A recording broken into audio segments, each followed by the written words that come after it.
life, way you do it, the way I live life, the way I live life, way you do it, way you do it, the way I live life, way you do it, the way I live life, the way I live life, way you do it, way you do it, the way I live life, way you do it, the way I live life, the way I live life, way you do it.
Lately I feel I can't find my feet, pushing closer, my heart skips a beat and now I'm falling,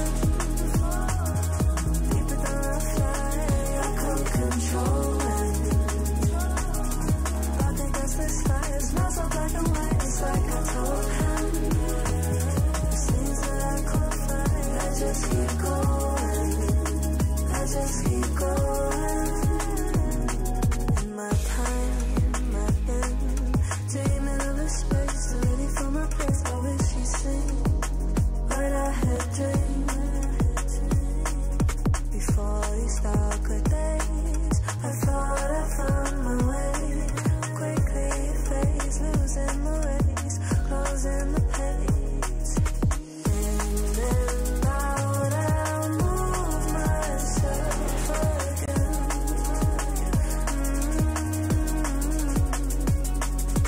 Time moves fast, I feel my heart beating.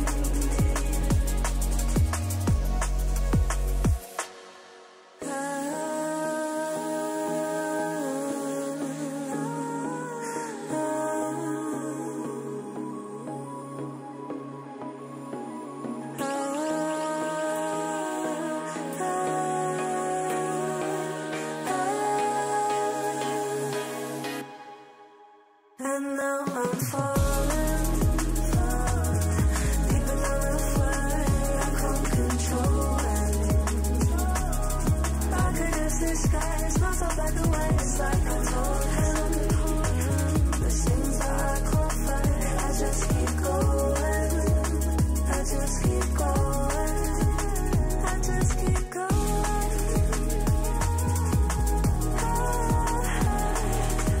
I just keep going. Darker as the sky, there's things that I can't find, I just keep going.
Level up your gaming experience with over 8 billion playlists, only on Spotify, the official audio streaming partner for the 2025 Esports World Cup.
Welcome back, everybody, to the EWC Street Fighter 6 LCQ. Today is the day we conclude the LCQ, which means 10 people are going to qualify into the main event. My name is Ringe, along with James Chen. How you feeling about the finals today, man?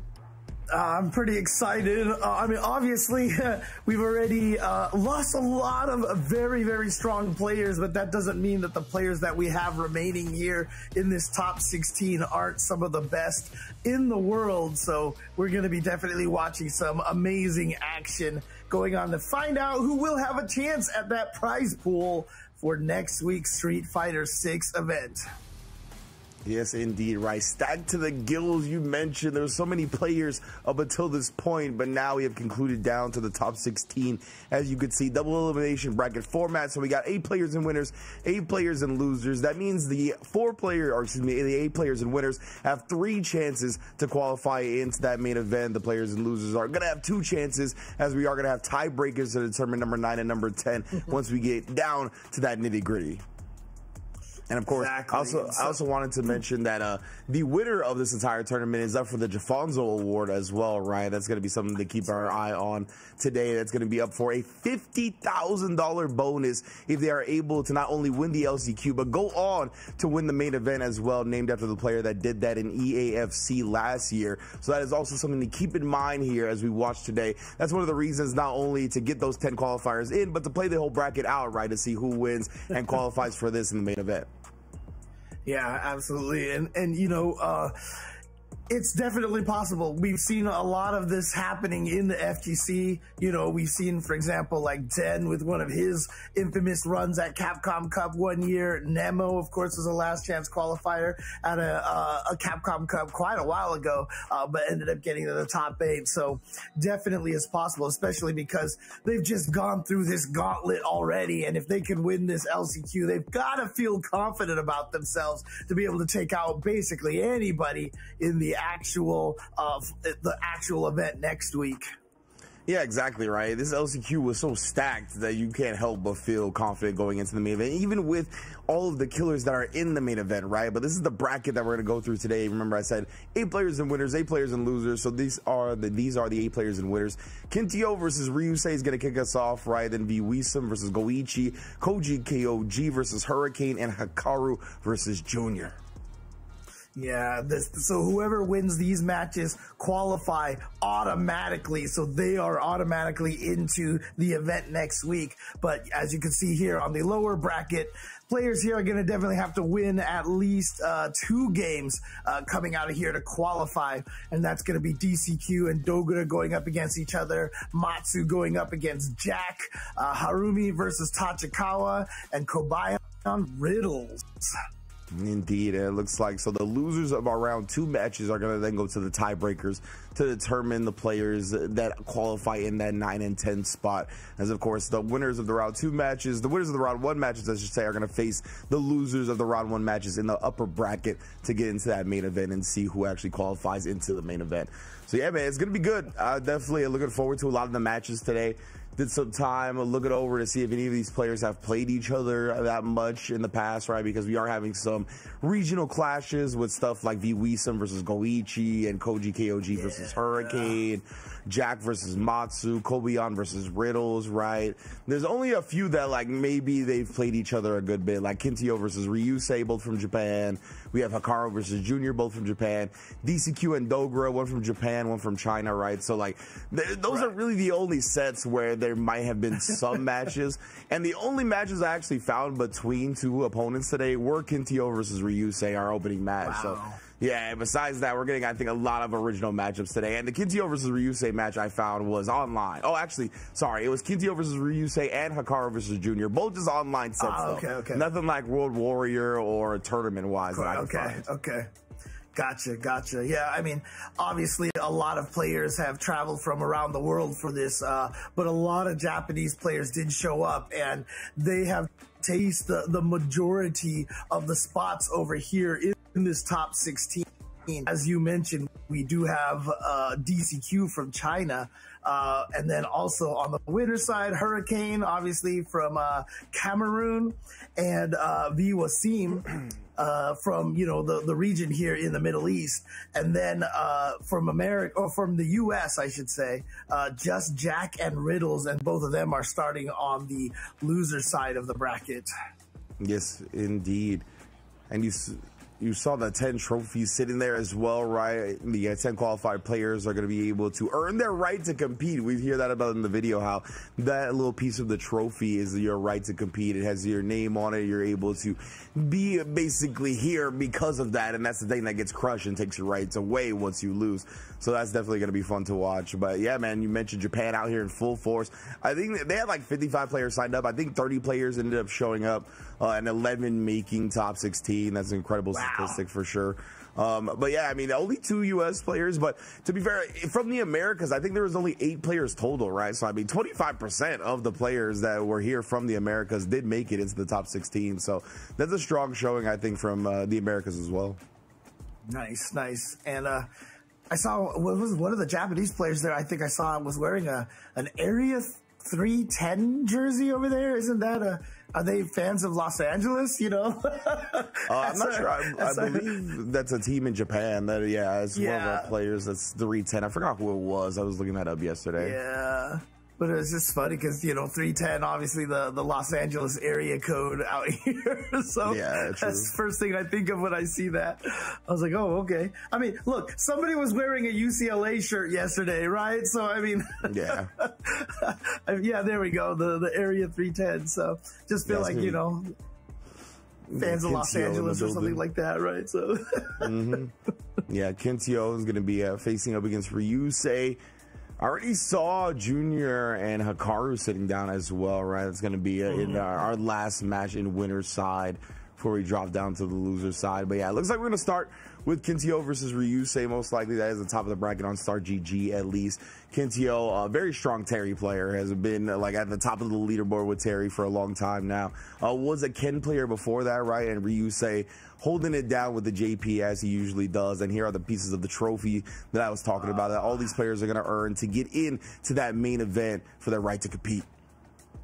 Yeah, those are the tokens, of course, that they're going to get, and that will be representing their, live position in the tournament because, obviously, as you've seen last year and as you've seen earlier this year, if you've been watching any of the EWC, like the Fatal Fury event or even the Tekken event that's been going on this weekend as well, as soon as a player is eliminated, they do get their tokens crushed and destroyed. So, kind of a, you get eliminated from the tournament and you have to watch your token get destroyed by the opponent that sent you out. Indeed, man. And yeah, for Quintio and Ryusei, I'm really looking forward to this one. This is one of the sets that I found where they played online not too long ago. And Ryusei ended up winning this set 3-2. I think this is still 1-2, which he also did win that first 2-1 as he won 3-2 overall in that set that I saw. But it was very close. It went down to the final round. Like, these two definitely seem on a similar level. Quintio plays the matchup very patiently, though. That's something that I was very impressed with. Like, he is willing to sit there and block it out up against JP a lot, which was like a double-edged sword. It definitely worked for him quite a bit, just not like killing himself, basically. Like, he was able to really make Ryusei earn almost every hit he got, but it did result in Quintio being in burnout a lot. And I felt like those were the big moments where he lost a lot of momentum in the matchup. So it'll be interesting to see how he strikes a balance here. Yeah, so just to give you an idea of his path over here, Quintio did defeat Soleil, and then he defeated Jack, sent Jack to losers, and then from there defeated Tiger 2-0 and Q 2-0. Actually, was they all 2-0 so far? Yeah, every one of these so far have all been 2-0. Yeah, actually, he hasn't lost a game yet, so it's been 2-0 this entire way here. Wow. And of course, Ryusei, let me see who he was able to defeat over here. He first defeated Lord G 2-1, then beat Problem X 2-0, and then was able to defeat Yas 2-0, Dogura 2-0. And so now here he is facing Quintio. So yeah, between these two players, they've only lost one game, and that was Ryusei in the very, very first game, that the very first match that he went up against. Yeah, man, that is quite the run, quite the showing from Quintio so far. Then, yeah, going up against Ryusei in the matchup, really, it felt like to me he was willing to use OD Amnesia quite a bit, especially against Drive Rush Cancel, which I feel like I don't see too much. Every time Quintio went into some type of Drive Rush Cancel pressure, he tried to OD Amnesia, and it worked out more often than not, so that's something to keep an eye on as well. Definitely likes the crouch medium kick after activating Amnesia to try to catch walkbacks. I saw Quintio call that out with a DI one time in the set. So something cool to maybe keep an eye out for sure on that one. But yeah, I'm very much looking forward to this because I feel like Quintio's got really good button press timings. Like, he's got good fuzzy timings in terms of he'll wait for the reversal button, but not let the moment go too long without filling it with something. So yeah, man, I'm very much looking forward to these two clashing because obviously the online set, if it's going to a final round in an online set, I want to see what it's like on the line, EWC, offline. I think it's going to be very intense. Yeah, it's a little bit different, when you know that you're just, playing a nice little online set versus, hey, if I win this, I qualify into the EWC, finals event next week with the chance to win life-changing money. Yeah. So they're very, very different stakes at hand here. So definitely curious to see how they're going to approach things. I do believe we did see Quintio versus DCQ yesterday, but I don't think DCQ, I think he was playing mostly M. Bison against Quintio. Okay. Yeah, DCQ is, I feel like, primarily on the Bison nowadays, which is going to be interesting if we get to see his match against Dogura, because Dogura obviously also a heavy Bison player, but he has been rocking Elena this set, so I wonder if he's going to start with the Elena and then just stick with her if he loses, or try the mirror. It'll be Another thing to look out for today, one of the many interesting factors going into qualifying into this main event for the Esports World Cup, right? With, as you mentioned, life-changing money on the line. And of course, just in case you haven't been keeping up the past couple of days with this tournament and the way it's working, those first 10 players are not getting prize money for the LCQ, because once they get into the main event, even if they come into last place, they will get more money than they would have at the prize distribution for the LCQ. The prize distribution for the LCQ is going to players 11 through 48, right, to help recoup the cost of traveling and not qualifying into the main event. Yeah, and that's really cool. I'm really happy for that. You know, it's a lot. It is a lot financially to get yourself to travel to a lot of these events and such, and making sure that, you know, more than just, you know, a few players gets enough money to cover a lot of that is definitely something that's really, really important in my opinion. Ooh, and it looks like we're actually going to start at the bottom part of the bracket right there with the winner side. It's going to be Hikaru versus Junior to start it, from what Mother Base is telling us. So, yeah, very excited for this one as well. This is the other match where I was able to see these two play online, and so I got some like direct feedback from these sets. And man, dude, Hikaru versus Junior. Junior won the set I saw 4-1 with the Zangief against the Aki. Yes, so this dude is dangerous. I've never seen somebody be so successful with stand light kick drivers cancel on Zangief. Oh, and we're getting into it. We are ready. This is round one. Winner qualifies for EWC. Let's get it. All right, so immediately right there with the whiff punish from Hikaru with the punish counter combo, and just starting to be very, very aggressive here. Of course, this is just the first round here, and a lot of Zangief players, they got to spend a lot of time kind of gathering what the opponent's rhythm is. But so far, it has been all Hikaru in this round. Yeah, look at this Smother Junior in the corner, but this is the thing, right? Junior, his SPD sense, his light kick game, very dangerous. He's willing to risk a lot of jumps instead. Heavy punch in this matchup and throws as well. Did see Hikaru neutral jump a few of them during their set online. Yeah, so taking that first round, and perfect parry. Oh, nice. Just hits her out of the air and gets the juggle instead. But look at this, wake up buttons from Hikaru, and had that standing heavy kick ready to go. Yeah, Hikaru playing at such a fast pace. I feel like faster than I'm usually used to seeing him. Maybe trying to overwhelm Junior here, not try to get put into that grappler vortex, but could start now. Yeah, ooh. And look at these, the headbutts, and the patience from Hikaru right there, not being scared, and just block those. Gonna get the level 3, and Hikaru is gonna take the first game here. As you mentioned, it was 4-1 in favor of Junior on the online set, but look at this, starting right away here for Hikaru, taking game number 1.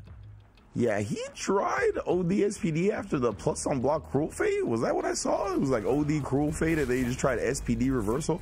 But to be fair, it looked like Hikaru was scouting like maybe the level 3, since he did backdash after it. Definitely something to keep aware of, right? Once Zangiefs have the level 3 on deck, they're going to be churning. And now you see the corner position here for Junior. Whiffs that standing heavy punch, but wasn't punished for it. But Hikaru does manage to make it out of the corner. Oh, Junior, of course, once again sneaking in an SPD off the crouch light kick. But yeah, you see Hikaru pressing long-range buttons now. He's trying to not let Zangief get in that stand light kick position. Even heavy punch, maybe we're going to see represented, or jump here shortly from Junior. Yeah, there's the jump, but Hikaru not throwing out random serpent lashes or nightshade pulses. He's picking his spots carefully. Tried another command grab reset. Gets caught for the pass. Ooh, trade. But not going to work out for either of the players right here. But right now, oh, wait, you talked about that. You talked about the light kick, drive rush cancel. And there it was right there into the heavy SPD. So, yeah, getting a round on the board for Junior now. Yeah, the sand light kick, drivers cancel, and a crouch media punch. Oh my goodness, Hikaru. Alley-oop to yourself, all-star game stuff.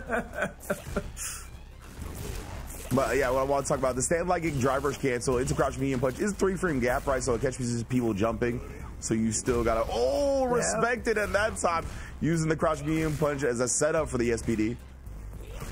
Yeah. And so, yeah, definitely finding a lot of success from that particular pressure sequence right there. but now Hikaru with the back throw, so he's got the big life lead here. But of course, this is Zangief, and we know how much Zangief can do, damage he can do, because he's got a CIA on deck as well. Dino actually caught him low. He tried to reset with the headbutt. And Hikaru, that's something I did notice, that he's willing to challenge some of the headbutt pressure, whether it's like challenging back-to-back headbutts. When he thinks that you're going for the headbutt reset, he's betting on a button. Wow, so here we go. It's match point for Hikaru now. He can actually just take this, if indeed this is 2 out of 3. Oh, God, but there it is again. That drive rush cancel into SPD. And Hikaru, oh, my goodness. Looked like he just wasn't prepared for his initial crouch light kick to hit. Junior starting to represent the fiercest now as well. Who just walks away after the empty jump, resets him a little bit with the jump in himself. Yeah. Maybe was trying to bait out maybe a reversal super or something like that from Hikaru with that jump. Oh, he tried to go for the running bear grab, didn't quite get it though. And Hikaru gonna go into the level 3 right here, get the burnout. And so yeah, it now, looked like Junior tried to press a button to make sure he didn't get burnt out, but he's gonna get burnt out anyway. Yeah, so Junior's in a lot of trouble here. Also taking a little bit of extra damage from the poison, and then just getting caught by serpent lashes all day. Yeah, come on, man. Hikaru already showed you. He's waiting for that after the OD cruel fade. He backdashed the first time. Junior tries the Hail Mary CA. Now you're just gonna get chipped out, dog. Oh, gets the DI back at the end, only to get DI'd right beforehand. Well done from Hikaru, gonna qualify into EWC main event. Wow, so yeah, that's it. We have our first player qualifying into the EWC final event next week. And as I mentioned, he got 5th place last year, tied 5th place, and had a, look at that, he's going to go sign, yeah, you can see he's signing the token that he is going to be receiving, making sure that it is now his and it'll represent his entry into the tournament. And he had the combo I believe he had a combo to kill Xiao Hai and take out Xiao Hai last year, and he dropped the combo, and then afterwards Xiao Hai ended up taking that set. And I still remember too, because, you know, Hikaru, very, very young, hasn't, you know, I mean, you can see right now the smiles and everything here, but I remember he wasn't particularly expressive last year, but he looked really disappointed at his loss last year. So here's a chance for redemption for Hikaru, and maybe he can pull off, you know, the Jafonzo Award. Yeah, get an extra little 50K in his pocket, never hurt anybody. But yeah, that was good stuff from him. Obviously, like, went very different from their online set, just the pace that he was playing at. But we will talk a little bit more about that later. Now it is time for, it was a form that is pronounced Kinsho in Japanese, so big ups to Drew to hit me up with that one. So it's going to be Kinsho versus Ryusei here. Kinsho on the Terry versus Ryusei on the JP. So let's get it popping, man. Yeah, these are the other two, and as I mentioned, Ryusei did win the set I saw, but it was extremely close with the final round. See how this one plays out. All right. And so far, right now, Ryusei seeming like he's doing a job keeping Kinsho out of the just keeping him zoned out right now. You even see Kinsho try to drive parry some stuff, but ended up basically getting baited out by Ryusei. So spending a lot of that drive gauge right now. You can see Kinsho basically out, but Ryusei trying to jump in, find some pressure, and now Kinsho is in. Yeah, I'm telling you, he plays this matchup super patient. Like, he will sit there on the other side of the screen, try to bury some of the projectiles, but this time he wow, he risks some bust outs, but ends up dropping. Now Ryusei blocks the drive reverse on the level 2, is going to punish it outright. Tried to reset, but he blocked it. Oh, and good block on the overhead as well. Goes for the low ender on that target combo. Oh, wow. He just went for it right there. I guess he suspected after the whiff on the OD Tree Glove that he was going to try something else right away. And just Mr. Wolf. Yeah, definitely a little strange. It felt like Ryusei has him in the corner now. I'm going to apply this pressure. I like him just going for throws. He's trying to, like, take some time away and build that bar back. Oh, my goodness. That's exactly what I was talking about. The OD amnesia on the driver's cancel, and then the crouch medium kick afterwards. Kinsho was ready for it. All right, yep, trying to get Kinsho to flinch, but there's the ODM again. And Yeah, Kincho, he's gonna get burnt out. I like the drive reversal because of that. Oh, and going straight through. Looked like the ghost wasn't active yet, or it was the feign ghost, because level 1 just beat it outright. Yeah, I mean, he showed that last time, but he's definitely willing to do it again, and I like that. And look at this, even though he's burned out, oh no, got checked. And Ryusei with a lot of meter there, but nice jump back right there from Kincho. Snipe Ryusei out of the air. Yeah, I think Ryusei woke up with an OD amnesia and just got projectile down before we could even really see the startup of it. That's what ended up burning him out. Oh man, just barely dodged the departure spike. That was something that I thought I was a little worried about. Kincho seemed to underestimate the spike ranges, but this time perfectly calculated. Ooh, just went for that standing heavy kick, but no whiff punish there. And now we're gonna get the combo into the corner. Baits out the amnesia. And here we go, 1, 2, and that's all he's gonna need. And there we go, Kincho taking game number 1 with the Terry. Oh man, if what I recall correctly in the set, that's kind of how it went, where Kincho won the first game and then Ryusei was able to take 2 straight afterwards. So we're gonna see if Ryusei can search for some answers, bounce back a little bit here, try to get something going. But yeah, he's already showing the willingness to OD amnesia, right? It's been called out on Wake Up afterwards in the driver's cancel pressure. Kincho did a great job, perfect parrying. Remember, you gotta pick the direction on lows like that as well. So he got the down back perfect parry on the crouch medium kick. He was more than ready. All right, here we go. Game number 2. Let's see if Ryusei can find a way to bounce back. Oh, gotta spend that meter there. But yeah, again, off that driver's cancel, tried to go for the OD amnesia. Yeah, Kincho, man, he's really starting to lock on.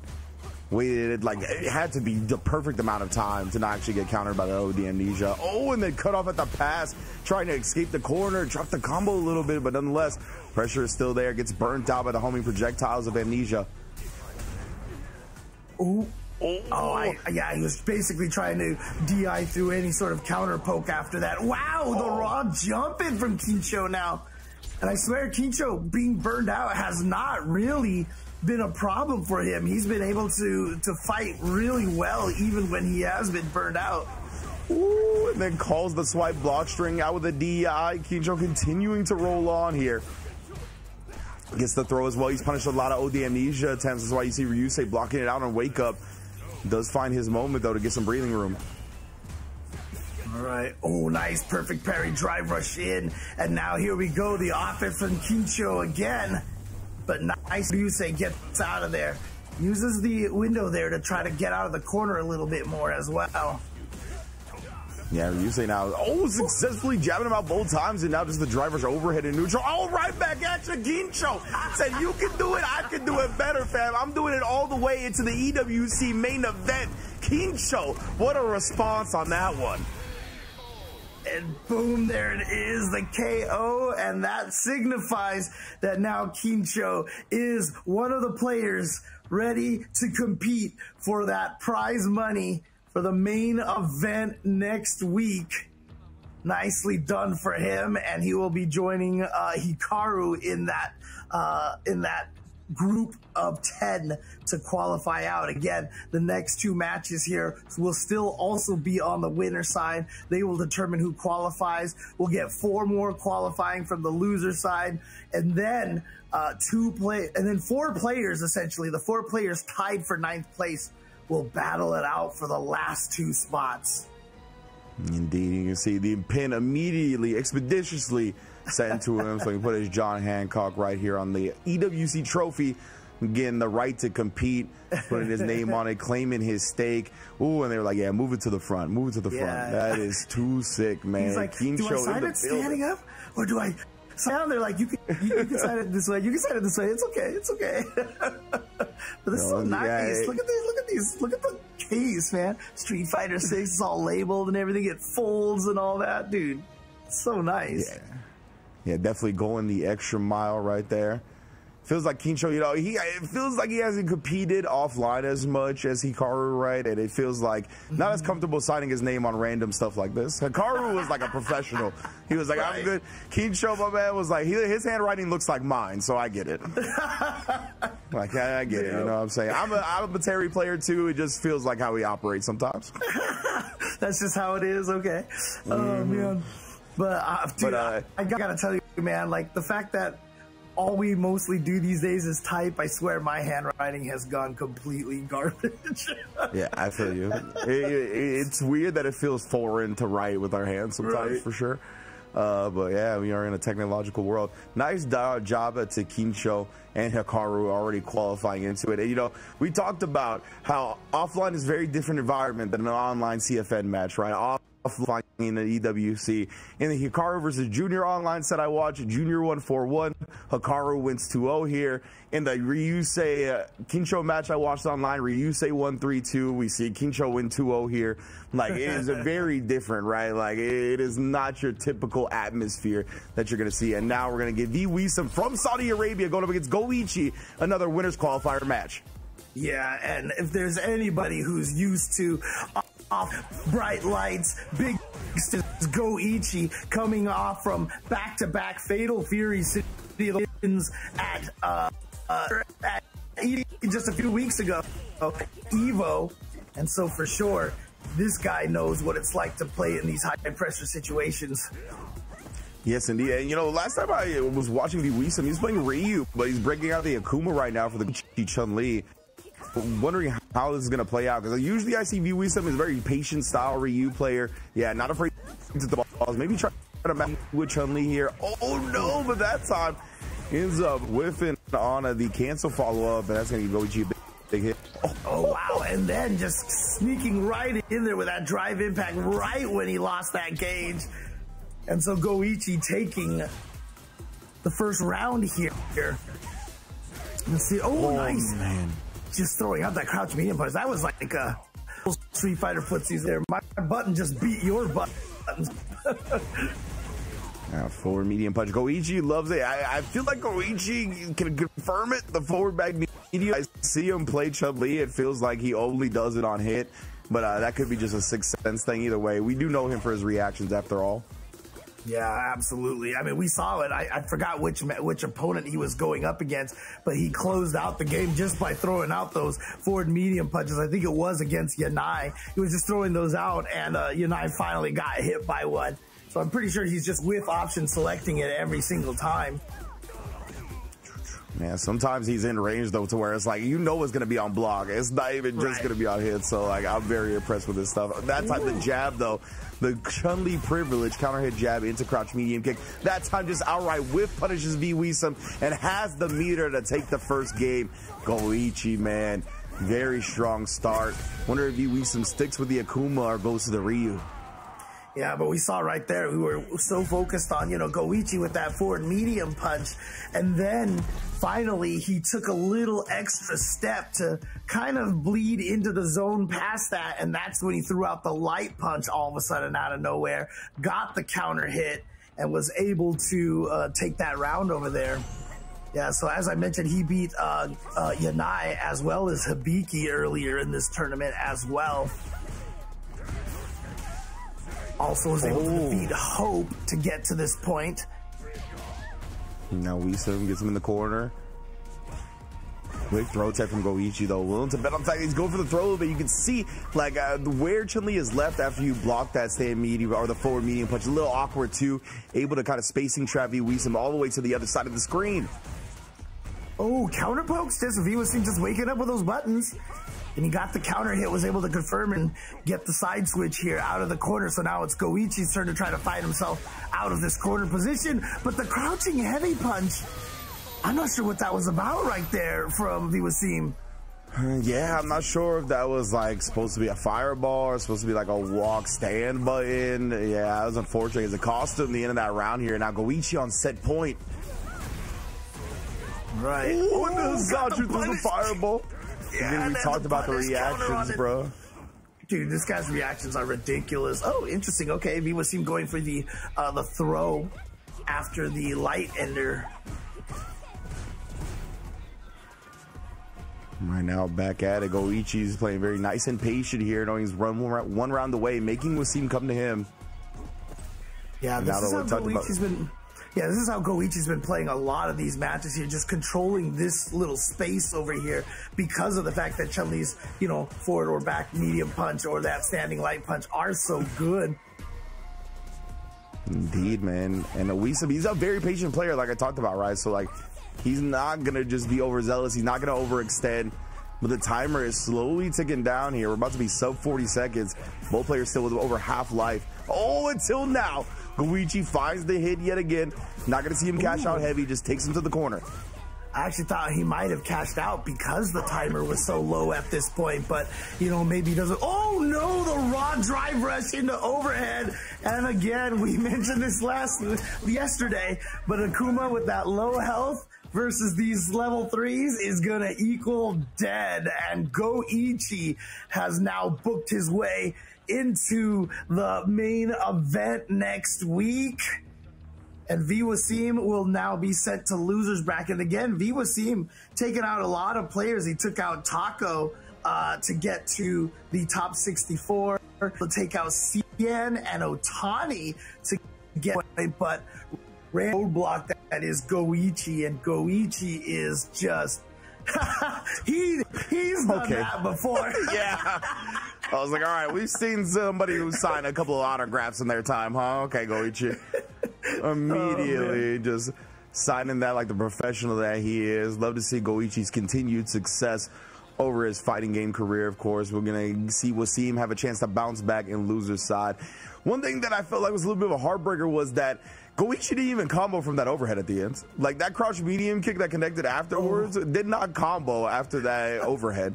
So I'm just a little like heartbroken that maybe Wasim like did like a reel back and stopped blocking, you know, after getting hit by that overhead. That's the only thing that I'm a little sad about. But yeah, definitely great showing from Goichi as per usual. Now it's going to be our last winners match. Koji Kog, KGKOG versus Hurricane. Again, winner of this goes in the top 8. Yeah, well, again, like this one, I couldn't find nothing, right? Especially like with Koji Kog playing Lily. Like I was like, I can't even find a Hurricane match versus Lily. However, Problem X and F-Word played Lily at the start of the game, right? I think F-Word still does. But yes, Problem X played Lily at the start of the game. So maybe he's got matchup experience from then. Yeah, and Koji KOG, you know, his first match was against Chris G and was able to take Chris G out, and then took out Yamaguchi, then took out Harumi, and now this is where he is. Hurricane took out Chris T before this, and Kaba, I remember we talked about that match earlier in the week. And then he also defeated Senor Power. He was the one who sent Senor Power into the loser side. Yes, indeed. And from what I can tell, KGKOG definitely likes to play this matchup in a patient style, really good at whiff punishing. I've even seen him try to react to dive kick with perfect parry successfully. Shouts to Jammers, because yeah, we talked about that a long time ago. But right now, Hurricane not letting him do anything. Just in the corner getting our throw loops on. What's next? I mean, yesterday when we were watching Hurricane play, he was going absolutely crazy. Look at this. Even getting the incidental reset from the drive rush. Oh, that's actually too close. Actually, I didn't see the punish counter there, but I might have just missed that. Oh, gets to the other side and just actually throws Hurricanes to follow a button attempt. Koji Kong, another command grab. Hurricane finally going to get his drive meter back here in a moment. Oh, didn't convert the hit out of the air, and then a Hurricane in that scramble getting the ODDP on Wake Up and takes that round. Man, Koji Kong was so close to making that comeback, which I thought was like no shot was going to happen. I mean, so far we've had, 3 Japanese players qualify. V Wasim, of course, was the only non-Japanese player with a chance to qualify. But let's see if Hurricane can get EU on the map here. Yes, indeed. Oh, and the hooligan setup. Yeah, he likes that cancel from normals into the hooligan throw. He's got shenanigans on deck, right? Oh, and speaking of which, yes, indeed, that is a big shenanigan right there. Stand heavy kick, -3 on block, and I think that's the back heavy kick or forward heavy kick. It pulls Cammy's hurt box super far back and then gets a punish like that. Super sick. Oh, nice. And then just DPing after the block spiral arrow. Yo, Hurricane feeling himself. He was just like, you're burning. I'm just going to do whatever I need to chip you out over here. And yeah, he is going ham right now. So, Hurricane, like I said yesterday, I'm trying to remember which match it was that we play. It might have just been the Chris T one. Or the Cabo one, but I just remember the match that we did see of him. He was just absolutely on fire, and he looks like he is continuing this. And it's always one of the scary things for these tournaments that go across multiple days. You can have one day where you're just absolutely on fire and destroying everybody, and then all of a sudden, you know, the next day you come back and for some reason, it feels like you lose a little bit of that magic, you know. But it looks like Hurricane has. Oh no! I don't know what that was. Koji KOG might have been an execution error with that DP. Yeah, definitely could have been. Now Koji Kong. Oh my God, just gonna bust out here. His win stock management is super strong. I'm gonna use this here as well and get another one with the command throw afterwards. Hurricane was respecting it. And because of that, it gets opened up. And now pressing buttons back here. Koji KOG coming out roaring in game 2. Yeah, and here corner position. Oh, didn't for those lights necessarily, but gonna use the drivers to try to get out. But Koji KOG right now is just pressing buttons. He is hitting those light buttons from Lily with reckless abandon right now. So Hurricane's got to look out for that. You know, be wary. Maybe try to go for some more solid type frame traps here, or just land a crouching medium kick and a driver's cancel. Of course, yeah, because like Hurricane, he likes his Akami shenanigans, right? Oh my goodness, tried an ODDP afterwards. Koji KOG just swinging with the crouch fierce. Yo, we are both here, out here throwing haymakers to try to get into this main event. And then the standing heavy kick punish counter, and then the crouching medium punch. It doesn't need to spend any meter, and that's a perfect still from Hurricane. And so now Hurricane is at match point. Oh my, and again, the hooligan throw after the normals, bro. Nobody is ready for that. A little shenanigan that sneaks in damage. This time, though, driver shot of the corner. You go into it. Wow, what a dive kick timing to just make it right over that crouching heavy punch. And here we go. Next hit from Hurricane could take it. He goes for the OD hooligan this time. Right into the level 3. Is this going to kill? And it is. Wow, Hurricane. I almost just want to say it, just like striking, like coming out like a hurricane himself here, taking out Koji KOG. And, you know, obviously he's been playing in the EU for the longest of time, but I think now that he is back home, you know, in his home country of Cameroon, we should officially say, you know, representing Africa at this point. So well done to Hurricane. Incredible stuff from Hurricane right there. You could tell, like, his brain of Cammy, people are just not used to playing against, right? We saw it yesterday against Chris T, where we saw a nice little smiley face at the end. We saw, like, these cross-up setups where Chris T was not expecting it. It was like hooligan dive kick after a short combo, OD spin knuckles in the corner. And you could tell Koji Ka got hit by every single hooligan that was canceled from a light block string, right? Including at the end where he tried to parry in a reaction, which only made everything so much more worse, right? So, yeah, good stuff from Hurricane. You can tell, especially in a 1-2 format, I think the shenanigans with Cammy is a very potent tools, and he did not let that pass him by. Yeah, and like Logan and F-Word said a couple of days ago, you know, Hurricane now is able to travel a lot more because he was on that, you said it was a student visa, right? So he wasn't able to travel as much, but now he is traveling, and now he gets to do damage all around the world. As you can see, qualified into the main event next week. Congratulations to Hurricane. And we are going to be moving on to the next match over there. I do believe we just saw Jack over there, but if I'm not mistaken, Jack is on the loser side. Yeah, we've done the 4 on the winner side here. So now these are not going to be qualifying matches right away. This is just to get into the losers round 2, and from there, they qualify into the top 10. Yeah, precisely. Here it's going to be Jack versus Matsu 56, right? I'm very interested to see how this matchup plays out. Obviously, both players have strong representations of their characters in their back pocket. Like, Jack has plenty of Kimberly experience, right, with Shine Psycho. And Punk is there at EWC already. Maybe he got practice against him. And then, of course, Matsu has people like Mago and Betty. And Betty is also there that plays Jury. But right now, Jack gets the jump in. He's going to keep on going. Yeah. Oh, no. Didn't come out with a follow-up. It looked like Matsu held forward just a little bit too long over there. But nice anti-air with the crouching heavy punch. And, you know, this is one of those matchups that I feel like is just is a very difficult matchup for Kimberly, because once Jury gets that fireball charged up, it is really kind of hard for Kimberly to handle that. But then I can't remember which tournament we saw, but it was like Psycho, I think, just beat Nephew pretty soundly. So, you know. Yeah, true. They're going to find ways to do it, and Matsu does it here in that first round. Tell you, man, year 3, a lot of these character specialists, that's when they start getting really good at the matchups at the beginning they were struggling with, right? And now Matsu striking quick as well to level 3.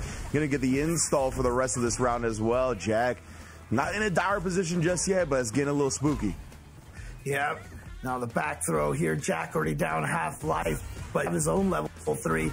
And he only got to this deficit because Matsu landed his. So it's still kind of even until now. Here we go.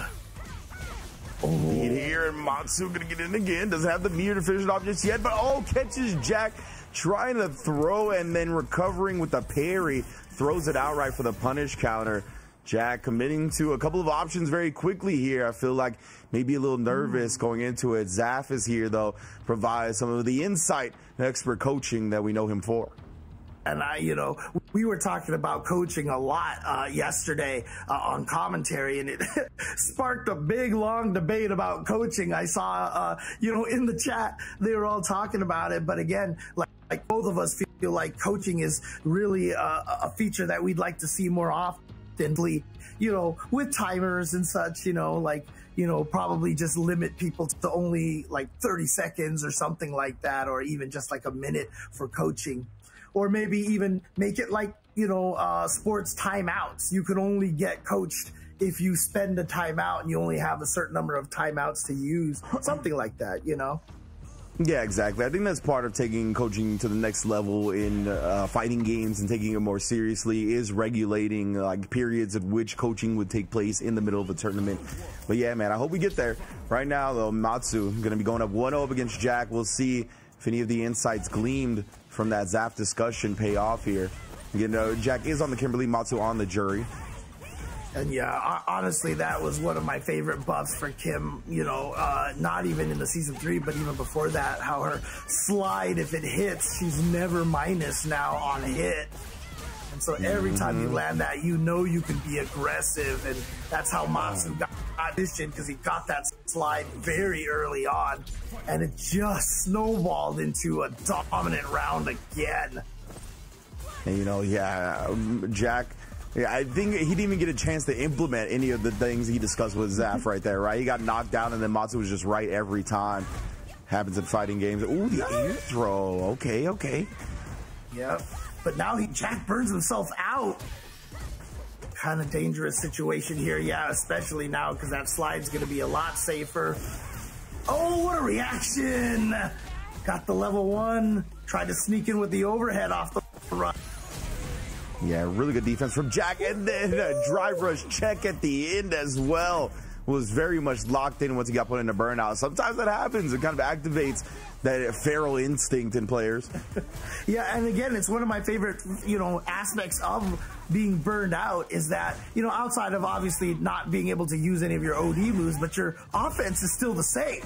You know, so if you get the momentum, you can still play your game even while burned out. It's only on the defense where things really get scary. And the Matsu, oh my goodness. Caught him trying to either backdash or jump out. He was holding the parry for the bomb, but he snuck in the throw right beforehand. Matsu approaching a win. Trying to get into the position to qualify for EWC. He went for one more. Jack teched it. He actually went for 4 throws in a row. Yeah, forward heavy kick, really hard to get over that fireball. Nice block on the overhead, but using the plus frames into the throw. And there you go. Matsu is going to advance forward. And again, he's not going to qualify just yet, but that does mean he has eliminated Jack from the tournament, which means that Riddles is the only US player representing here at this point. Indeed, yeah, when it comes to the LCQ, the Riddle's the only remaining player from the Americas. As Matsu holding his heart, that stress, right? It's even with the win, playing in an environment like this, playing for stuff on the line where you're trying to get into a tournament with 6 figures, 7 figures on the line. It's definitely always going to be heart wrenching. So big up to the Matsu, getting into the position now to qualify into the main event here in his next match. But right now, we're going to continue those round 1 losers matches in top 16. As James mentioned, all of these that you're about to see are not direct qualifier matches, right? The winner of these are going to go on to face the losers of the round 1 winners top 16 matches for those qualification spots. So right now we're going to get DCQ versus Dogura, one that we alluded to should be interesting because both of them are heavily playing Bison, except that Dogura has added Elena to the lineup. So I want to see if this is how he's going to start with. It's looking like it. Yeah, we haven't seen him use anybody else except Elena so far in this tournament, at least from the matches that we've seen streamed. He might have used Bison somewhere else, but it looks like he is going with the Elena. You see the handstand walk over there at the start of the intro. And there we go. It is going to be Elena versus M. Bison. And like you said, because Dogura has so much M. Bison experience, this might actually work in his favor at this point. Indeed, and they're both started very patient. And the only thing I could thought of that would have been really interesting, I think, in this matchup that we could potentially see is like Elena using a projectile invul to roll through the mine. But it looks like we're having some technical issues getting into the direct feed of this game, so we are actually going to take a 1-minute break, I believe. In production, I honestly think the crowd would be fine watching this, but if we need to take the 1-minute break, we're going to take the 1-minute break. Yeah, so we'll be right back, everybody. Yeah, stick around. Sorry about that.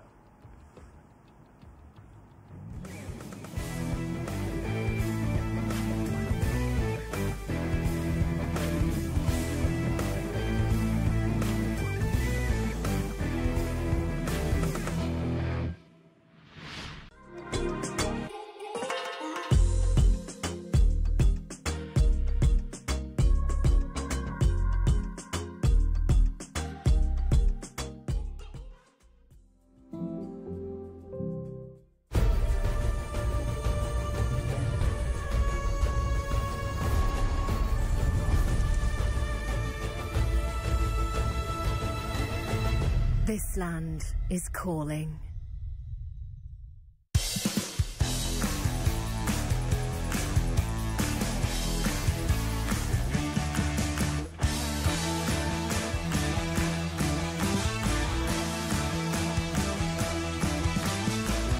This is the Esports World Cup Club Championship, the ultimate cross-game competition that will crown the best esports club in the world.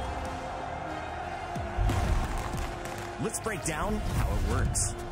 Clubs will be able to compete at the Esports World Cup and as many titles as they can qualify for. The clubs will then earn points based on their placement in each title. To qualify for the club championship, a club will need a top 8 placement in at least 2 competitions.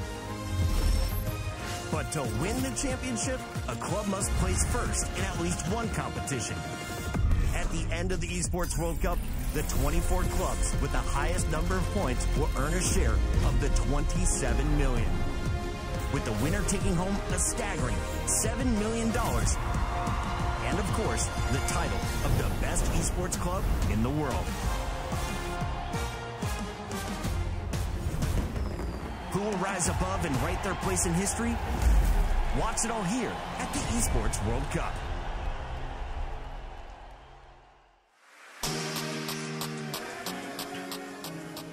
All right, everybody, we're back here. We're going to try to get you that match as soon as we can between Dogura and DCQ. We saw a little bit of them starting off early on with the Bison versus Elena, so hopefully we can get to that match and figure out, get through this little bit of technical difficulties here. So. Indeed, right, DCQ versus Dogura, that's that round 1 top 16 loser side, so it's not going to be a qualifying match, but of course that is going to be the winner getting into a potential qualifying match. But yeah, besides that, We did get to see Jack versus Matsu, Ryan, where Matsu was able to take it 2-0. Very strong showing. The other loser side matches are Tachikawa versus Harumi. Should be interesting. Tachikawa versus Harumi should be Manon versus Dalsim. Tachikawa, I know some people theorize that Ed does really well in that matchup, but he doesn't seem to play it much. He often opts for the Manon. Even at Blink Respawn, he fought Mr. Crimson and beat Mr. Crimson 2-1 in that matchup. And Tachikawa plays a lot of Dalsim himself still, even not even just at the beginning of the game. So that's going to be interesting to watch. But it looks like we're going to jump into Kobeon versus Riddles. I see. Okay. Yeah. I mean, there is something. I feel like Tachikawa just really likes Manon. Like, even if he might have a favorable matchup somewhere else, he just really wants to play that character. And, you know, I was talking about this all you know, for the past couple of days. I really enjoy watching the fact that most of the players these days, you know, are just playing the characters that they really enjoy, the characters that they want. And so we're seeing such good character variety in these tournaments these days. Indeed. Now we're on to Kobeon versus Riddles. Definitely two carrier players that really like their characters, let me tell you what. But it was something that I was interested in. I hit up Brutus. They told me that him and Riddles haven't played too much as of late. So I'm wondering how ready Riddles is for the Zangief matchup. Obviously, Kobeon has people like Kinsho and Lashar for Terry practice in Asia. And we see the SPD busted out to close the first round. Yeah, and that similar drive rush cancel right into the SPD that we saw Junior use a bunch of times. So definitely something to be careful for. Oh, nice little shimmy from Riddles. Gets the hit, goes into the corner pressure over here, but suddenly the cancel into the OD bear grab is going to find its mark. Indeed. Oh, and the fierce. He's absorbing back to back. Stop thinking you could press on me. And now Riddles does have the corner position here. You saw Kobayan try to backdash to bait out a throw to get away from a throw. There it is. He got it that time. And he didn't cancel into his super off of the OD Lariat. Yeah, it might have been funky like spacing or something. I'm not exactly 100% sure, but either way, he's got Riddles on a pixel now. But Riddles, as long as he's got that drive, that pixel means a whole lot, especially with the CA in his back pocket. One hit, he could still kill Zangief. Wow, the reaction! He got the level 3. He got it out on time. Is this gonna kill? Oh yeah, that's not even a question. Like, not even a question. I don't care if it's Zangief. Like, literally, you get some Gray Life Absorb via the DI. That's not going to count towards it either. So, yeah, no chance for Kobeon to survive. Amazing cancel and recognition from Riddles right there. Yeah. Using that last bit of his drive meter to get the drive rush and then recognizing he doesn't have any left, so he got to go into level 3. Super smart. Yeah, I mean, that was a CA as well. So, yeah, definitely was going to take him out right there. But here we go. And now Riddle seems like maybe he's gotten a little bit of a kind of boost from that. Because he's coming out firing off of all cylinders right now. He's flowing. You can feel the aura flowing off of Riddles. Throws the parry attempt as well. Tried to get one more throw bait with the crack shoot, but Kobeon not going to like that one. Didn't think that was cute at all. I mean, Kobayan right now could just take it if he just lands a 720 at this point. So, wow, that was so close. Like, I feel like if he had blocked that he could have 720'd him.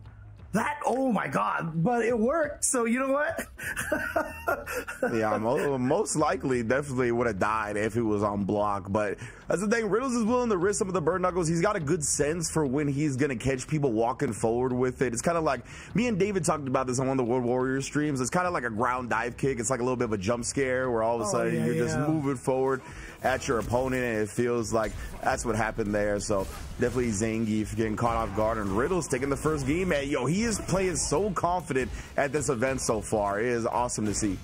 Yeah, and honestly, I felt like that level 3 that he pulled off of that, you know, drive rush cancel just really just kind of supercharged him mentally right now, because look how aggressive and confident he is playing. He is not playing nervous at all. Look at that. After the tech, just dashing right back in. I think he's kind of gained awareness right now that Kobayan is the one who is nervous, and Riddles he smells butter right now. Yeah, it really feels like he's flow stating right now. Look at this. He can't be wrong using the shorter power wave to get the dash up throw after the parry attempt. But right now, Kobeon finally bouncing back here, gets a DDT out But Riddles, you can see, I still saw how active he is. Not afraid, not timid whatsoever. Dude, he has not stopped moving forward at all. And he even got the shimmy there. It was just a little too far away for the punish. But yeah, with the burnout, you can actually just burn Knuckle right in there. And here's this pressure with no level of buy-on. Oh, you're dead. Just goes for the overhead. You see how late he did that overhead? 1, 2, 3, and Riddles is going to advance to the next round on the loser side.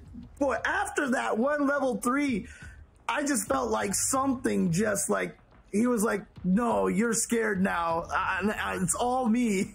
And he just went in and just absolutely destroyed Kobayan there. And unfortunately for Kobayan, that does mean he's out of the tournament.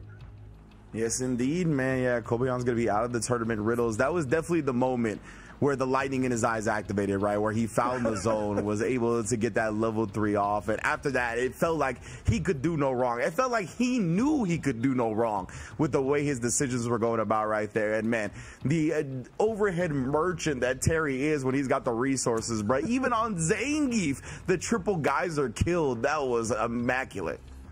Yeah, and again, you know, after that happened, that level 3, I think he just sensed that maybe, yeah, Kobayan just kind of like all of a sudden was playing a little scared and defensive, and he was just dashing forward, drive rushing forward, just constantly moving forward. And Kobayan just like didn't react at all. And just like he just seemed scared all of a sudden. He wasn't pressing buttons. He wasn't trying to go for, you know, any challenges. He wasn't checking any of the forward movement. And I think Riddles read that and took advantage of that. And I see, looks like Dogura and DCQ have finished their match. I did see a smile on Dogura, but, you know, I'm not sure if that necessarily means anything, so.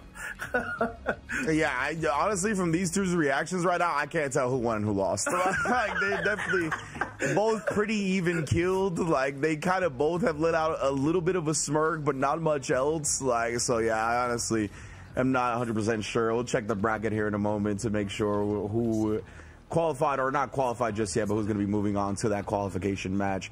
But yeah, man, it has been intense already, right? All of our round 1 matches are in the books now, so we're going to start getting to those qualifier matches in the loser's side now shortly, as well as we get closer and closer to that main event. EWC Street Fighter 6, as you mentioned yesterday, right? The second to last event in the entirety of the Esports World Cup. Yeah, and it looks like DCQ actually won that 2-0. That's crazy, because I was about to say, like Hammer was following Dogura. He had that like smile at the end over there, but, you know, talking to Goichi. But yeah, that's what happens a lot of times as players. You know, you lose, and sometimes you can't do anything just but smile and just, you know, accept it. And I guess that means that Dogura is out of the tournament, so we won't be seeing that Elena again. But it does look like we have Tachikawa coming up here, ready to go. Oh, yeah, my bad. I said that all of our round 1 matches were done, but no, we still have Tachikawa versus Harumi. My mistake. I forgot about this one. And yeah, I should have known, actually, because I feel like DCQ does show his emotions a little bit more than the average player when he loses. So I feel like, yeah, seeing him pretty even killed right there, I feel like I should have knew he won, because he doesn't look happy when he loses, for sure. He definitely does not. I mean, but yeah, now it's going to be Tachikawa versus Harumi, as we talked about, right? The Manon versus the Dhalsim. Tachikawa opts for this. We saw him do it up against Crimson Head Blink Respawn. He plays a lot of Dhalsim himself. I saw that even recently, he had like a 2100 MR Dhalsim, right? So it's not like he hasn't been playing the character.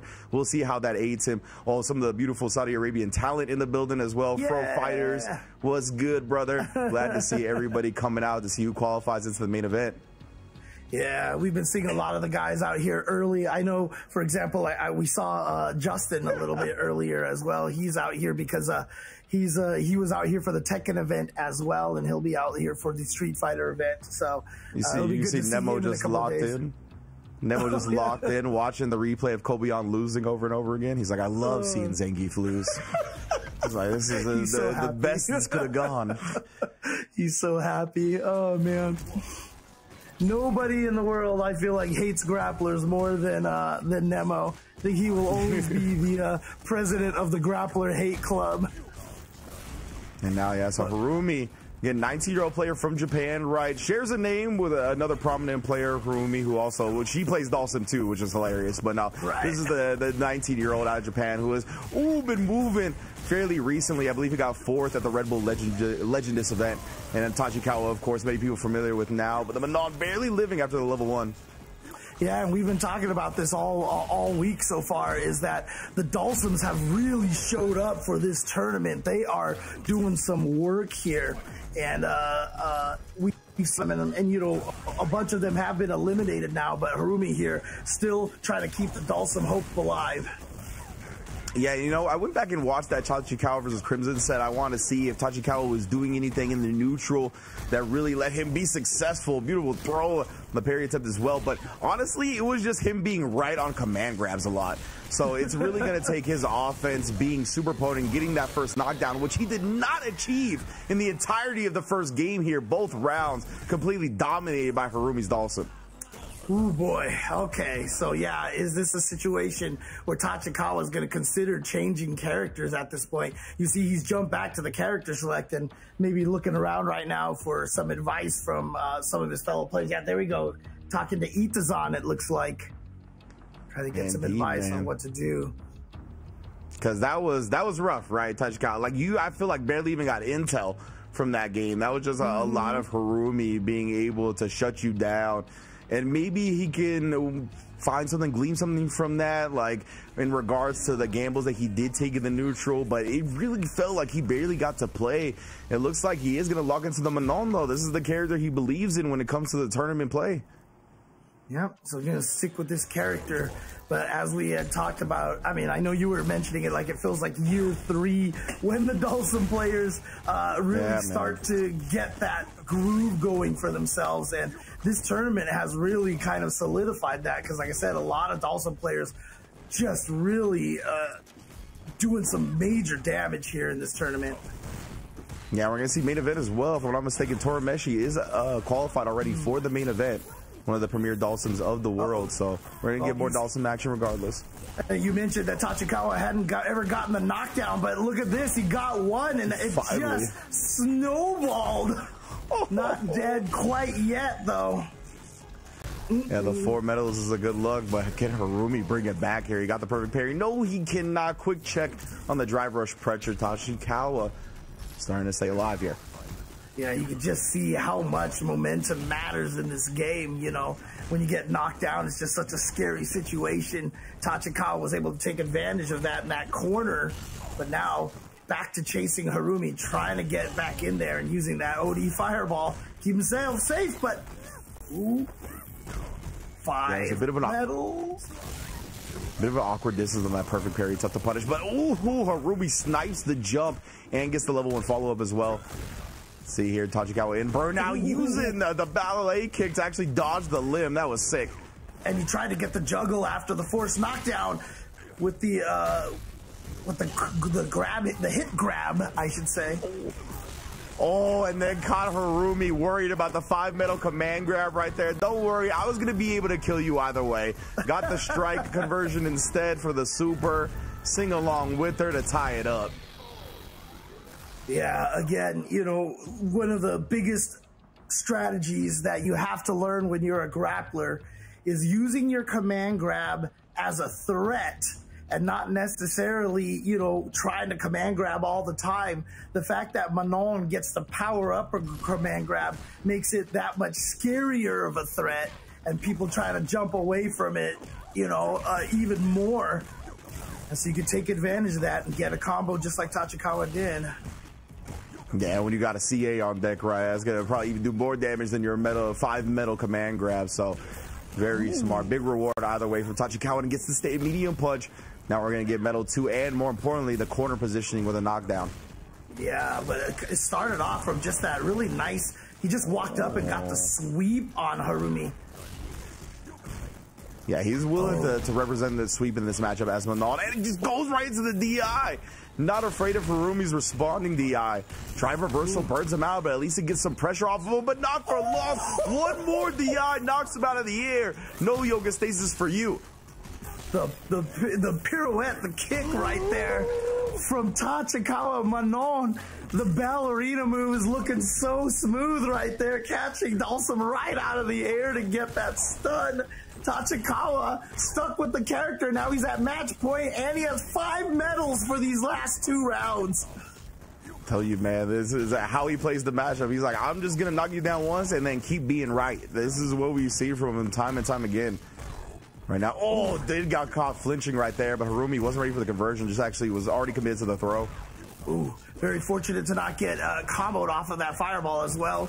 And now here we go, Tachikawa trying to get in there. A lot of drivers. Last time he got things started with that sweep. Nice snipe out of the air. Oh my, the ballet cutter, 5 medals.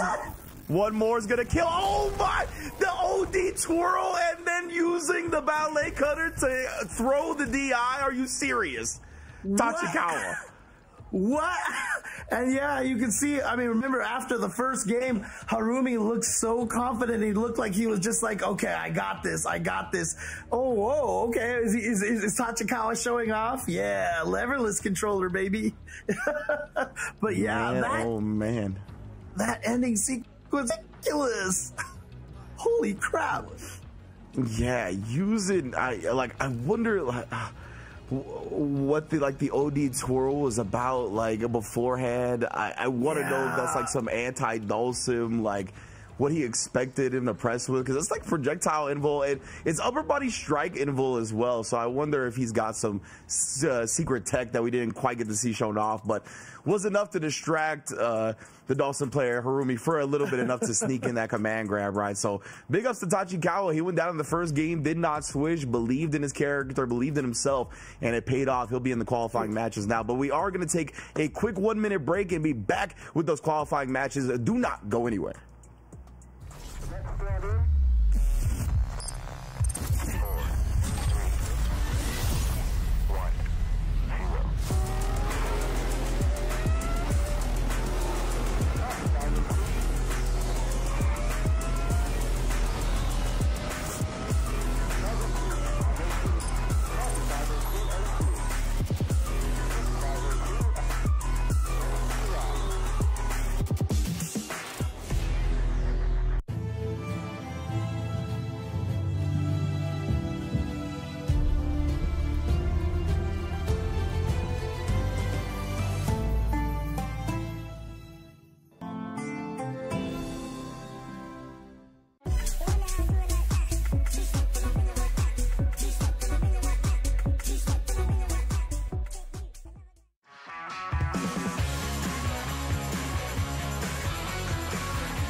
Yeah. What's good, everybody? Welcome back to the EWC LCQ for Street Fighter 6. We've already crowned 4 players into the qualifications via the winner's side matches, right? We have now handled the entirety of our losers top 16 round 1, which means these next round of losers matches back to the qualifications, baby. Back to seeing who's going to join the elite of the elite in that main event. And our first one's going to be DCQ versus Junior. Oh my. Yeah, and you can just see how, you know, fortunes can turn so quickly. You know, we just came back from that Tachikawa match going up against Harumi, and Tachikawa got absolutely decimated first game and still somehow managed to win. And this is another matchup that, you know, you see DCQ going with the JP instead of, you know, the M Bison here, because he knows that this is a tough match for Zangief. But how many times have we seen Zangief players win this in tournaments, you know? Yeah, they've definitely done some wild work, right? Probably my favorite. I don't think he even won the set outright, but I think it went to final game was Zangief Bellotto versus Kakeru at Capcom Cup, right? Like, he really made it. Like, he made Geef look viable in the matchup, which is wild to think about. But yeah, because it should be dominated by JP most of the time. But these Zangief players, they're magical, man, that's for sure. Yeah, absolutely. I mean, you look at this right now, I mean, it's not even that bad of a deficit. You just have to be patient. And you also have to just know how to fight JP, know when to try to get in. But then they activate the Lavushka, and now you're going to be comboed off of that, because that is one of the nice little benefits they added to JP after Season 1. Yeah, indeed. And using that level 2 to burn the opponent out as well is so smart. As you can see, you get hit, you send them full screen, you then pile on the chip because they're in burnout. Right now, Junior already landed an SPD, caught DCQ flinching as well. It's a good look for him. Yeah, it started off just from a good sweep from Junior. But now DCQ getting that space, tried to bait out the parry, I think it was, and went out to the window, and you saw that Junior drive rush just to make sure he didn't get punish countered. Oh, with the big jump in, able to find it. And like you said, James, we've seen these Zangief players work miracles in this matchup. There you go. Junior gets around on the board here, so definitely. Oh, nice. Oh, and where are you going? Stay on the ground here. Indeed, it finds it yet again here. The fact that they made Zangief's headbutt hit people out of the air so well, it just makes that move so terrifying. Mm-hmm. And look how much life Junior still has right now. Yeah, exactly. That's gonna Junior it. A perfect for Zangief against JP. Yeah, DCQ is going back to the character select screen after that one. He was like, "There's no way I should have just got perfected in this matchup." Dude, it's just one of those things. Again, talk about this all the time. You know, when you're playing these fighting games and you have a bad matchup, do you know which matchup you practice and research the most? It's your bad matchups. And so a lot of the times, you know, even though it is bad for you, you've put so much work into studying every little thing about that matchup. And the other person is like, well, you know, this match is easy. I win this most of the time. And then they run into somebody who studies it to this degree, and it is just devastating. Yeah, especially with DCQ, right? Like, actually putting more time into Bison than anybody else now. He's definitely relying on his JP legacy, along with the matchup favoring JP to get the job done here. And Junior's like, bruh, I'm Zangief day in, day out. I am committed to this character. There's plenty of JPs running rampant online. We have some of the strongest JPs in the world in Asia. So he's going to know the matchup better than DCQ, most likely, with DCQ mainly playing Bison nowadays. So you could see it's an extended discussion with Oil King right now. I wonder if they're just thinking about how to approach the matchup with JP, or if they are considering the Bison switch. Bison obviously got to get close to Zangief, and it's always a little scary when you play a character that has to get close to Zangief. But man, after the way that last round ended, I wouldn't blame him for switching. Right? Perfect against the JP. You know, you're just thinking to yourself, okay, clearly he has that matchup, and he studied that matchup and knows how to play it. So yeah, this is one of the tough situations right here, because when you have a choice between characters to go with, you always are so scared to second guess yourself, you know? You're like, should I switch? And what if he switches to Bison and it ends up worse? And you're just like, man, I shouldn't have switched. And, you know, it is a tough situation, but honestly, I feel like Street Fighter 6 is getting to a point right now where I feel like the players who are going to win a lot of these big tournaments have to have 2 or 3 characters under their belt. Yeah, it definitely helps in a matchup-based game, right? I mean, all fighting games are matchup-based games, but in Street Fighter, they're very amplified when it comes to how effective a character can be in a matchup, and having multiple definitely gives you better chances of winning. But right now, DCQ is going to opt for the on-paper better matchup here, and hope he can make some adjustments as a player. He's sticking with the JP, and this is 2 out of 3, right? So he didn't have like a game to try out the Bison after committing to the JP in the first one. I mean, already getting more damage than he did in that last round of the last game. So, you know, things are already working out better for him. So, nice reaction. Still got the crouching heavy punch. Hit Zangief out of the air. Nice. And a little bit of delay after that drive rush for the stand medium punch to catch Junior flinching. Very nice stuff right here. I think that's what Oil King told him. He was like, look, you got perfected in the last round. It can only go up from here. As Junior tries to SPD off the driver's cancel, but it hit, so it looked like still in hit stun, just whiffed entirely, and then DCQ punished. Yeah, that was an unfortunate situation for Junior. We talked about that yesterday. Like, sometimes things go your way, and you're just like, well, you know what? Cool. Yeah, well worth. We're never going to complain when things just, the cookie crumbles your way in fighting games, for sure. Exactly. I feel like we get so many breaks to the opponent's way, right? You're like, all right, yeah, I'm going to take it. Finally something goes my way. As I always tell people, never feel guilty about those kind of things, because how many matches have you lost from something crazy like that, you know? So it's just karma coming back in your favor. Oh boy, here we go. Drive rush canceling the spinning pile driver. And now we're still stuck in the corner here. DCQ trying to fight his way out here. Indeed, right? DCQ just needs some breathing room back. He's got plenty of meter to do it. I wonder if he's going to try to look for a level 2 activation, but instead gets knocked in the mouth with that stand fierce, and again outspaces the crouch medium kick this time. Junior on qualification point. Yeah, and that JP's crouching medium kick is one of the farthest reaching crouch medium kicks in the game, and still Junior right outside the range. And oh, here's the sweep. That was harder for him in a previous round, but it was a punish counter before. That time was just a regular one. Regular like counter, I should say. That liking in a crouch medium punch drive rush, a 3-frame gap. We saw DCQ try to press something. He does get the perfect parry off and goes directly into the level 2. Oh, he just gets knocked out of it. Wow, he was trying to go for a button into level 2, but he just mistimed it or something, and he just came out with a raw level 2. Yeah, might have pressed it too early after the initial move, and the buffer, like the window was gone. It just didn't come out anymore. Yeah, that hard part right now.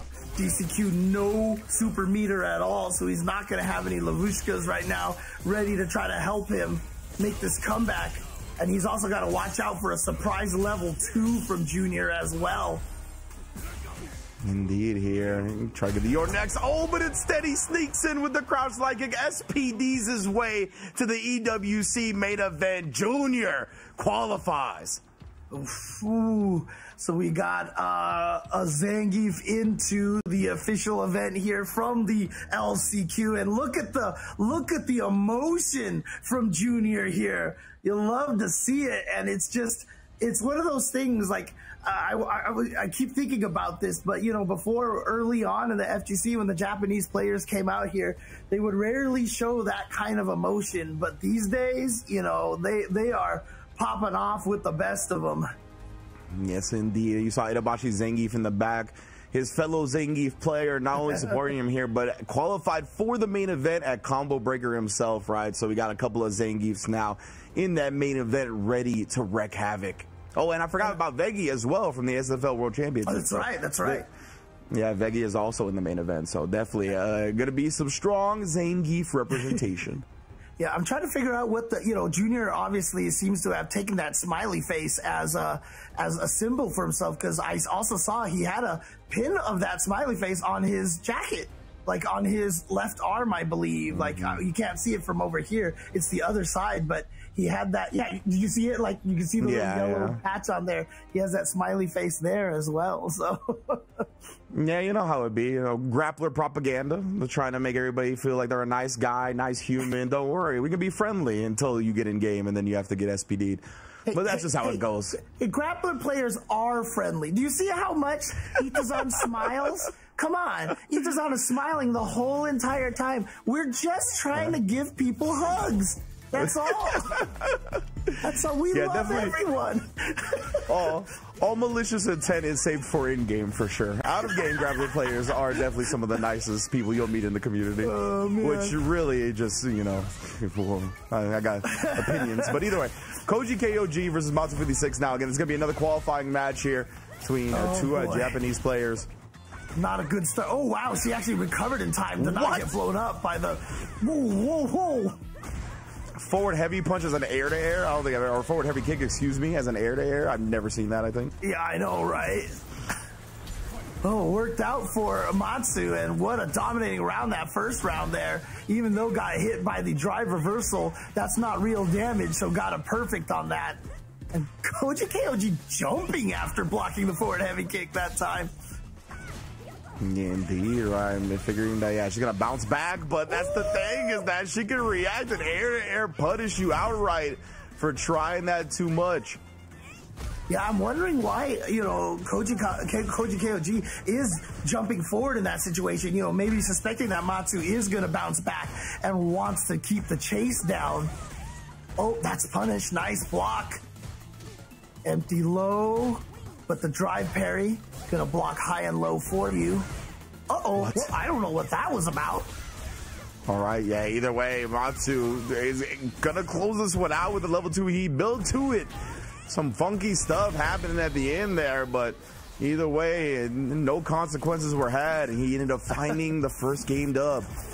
Yeah, quickly too as well.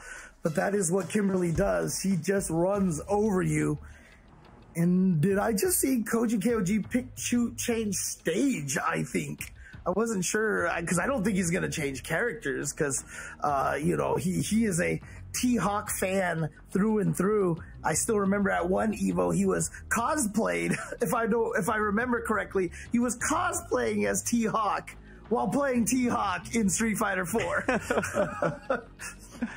Yeah, man, definitely. Yeah, Koji Kog, definitely known for the T-Hawk, as you mentioned, but back in Street Fighter 4. So Lily, obviously the kind of heir, the successor, the spiritual successor to T-Hawk, right from the same tribe and whatnot in the game, in the lore, has the command grab, has the Condor Spire. So definitely been his cup of tea. And as you mentioned, not going to see any type of switch, just going back to gather himself, try to gain some intel in this matchup. Because again, 2 out of 3, Matsu just needs one more dub. Yeah, you really have to take advantage of Lily's range here against Kimberly in this matchup. And then once you get the knockdown, go ham on her. But look at this, a great backdash from Matsu. Is going to get the punish counter. Stand heavy punch and fakes the throw.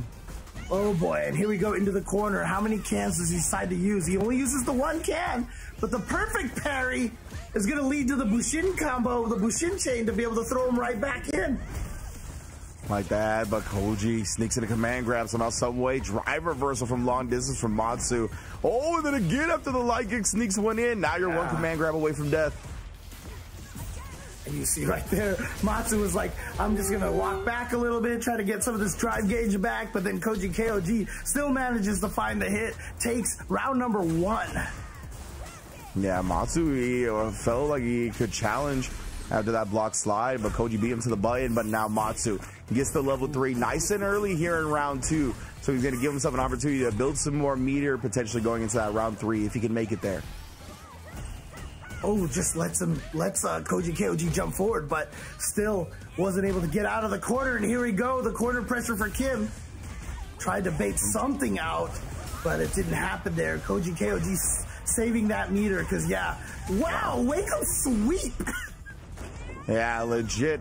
You know, that's something that he's messed with, like, after getting drive reversal before. Like, he's like, yeah, these people like to walk forward after it. They're not expecting to wake up sweep from that distance.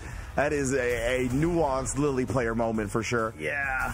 I mean, recognizing that Matsu had been going for a lot of shimmies and stuff. So, again, jumping forward. Oh, the OD command grab. Koji Kog able to tie it up. Well done right here. That's like 3 tick throws that we've seen from him, right? Because we saw the standing light kick into SPD twice, and now the crouching light kick into SPD. Getting a read that Matsu is just saying, yeah, I'm not going to jump. I'm going to stay on the ground here. So, you know, convince me to start moving. Oh, and the low right there. Maybe trying to backdash or jump. Either way, got clipped. Yeah, and he's doing it late, too. He's, like, not doing the crouching medium kick right away. You know, we were talking about, you know, the syncopation and all that stuff. You were talking about how you're going to talk a video about that, you know, the alternate button timings. Oh, and the air to air again from Matsu. We've seen that a couple of times come out. Puts himself on set point. Okay. Oh, yeah. Oh, no. It looked like he just kind of dashed or something. You move forward into it. No button right there from Koji KOG at all. So here we go. Corner pressure. Tried to maybe predict a jump. Because I saw Koji KOG whiff that jump medium punch right away. And that's going to give Matsu a whole chance to get out of here now. And going to spend the level 2. Yeah, interesting that Matsu here, he's just trying to get as much damage as possible. Oh, the DI, it actually burned him out and then immediately resulted in a stun here. He's not going to be able to kill, but maybe some type of mix-up where Koji Gog has to guess at the end. Oh, he built the level 1, never mind. Matsu, what a combo to qualify into the Esports World Cup. Oh, man, Kimberly just juggling you in the corner all day. And is able to take it. Wow. She can build a lot of meter during that sequence right there. And yeah, well done. And we have a Kimberly qualified into the main event. Man, what a showing right there from Matsu. No part of my brain thought she was going to kill him right there. Like, I was like, Kimberly, I was like, damage is pretty good, but you can't get the kill here, right? But built to the level 1. With the amazing optimization on the routing, what a performance from Matsu. Yeah, and again, it's just when you get stunned in the corner after the drive impact, the amount of damage Kimberly can do in that situation, especially now with the double bombs, is just it's so high. And yeah, just building up to that level 1 was so good to see. I'm trying not to be like all like, yeah, let's go. I'm trying to contain myself right now.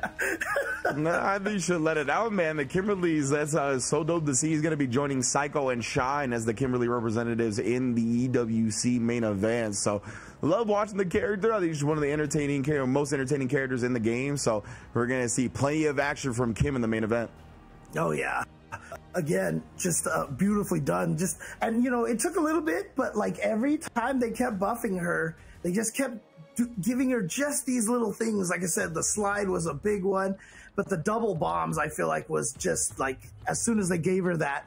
And part of me is like, she had to have had that at some point before the game was released. Like, the staggered bomb explosions, because as soon as she got that, like so many of the things that she does with the double part moves now make more sense, and having to spend OD to get 2 cans back after spending it, like now it makes sense. Yeah, right.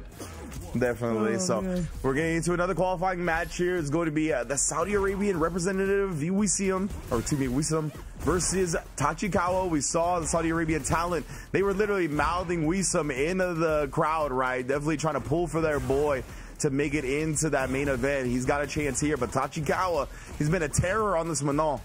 Yeah, fresh off of that crazy game where he just essentially got double perfected by Harumi, it felt like, and then just came right back and won 2 games straight. So again, winning something like that is also going to be one of those big confidence like we saw for Riddles earlier in this tournament.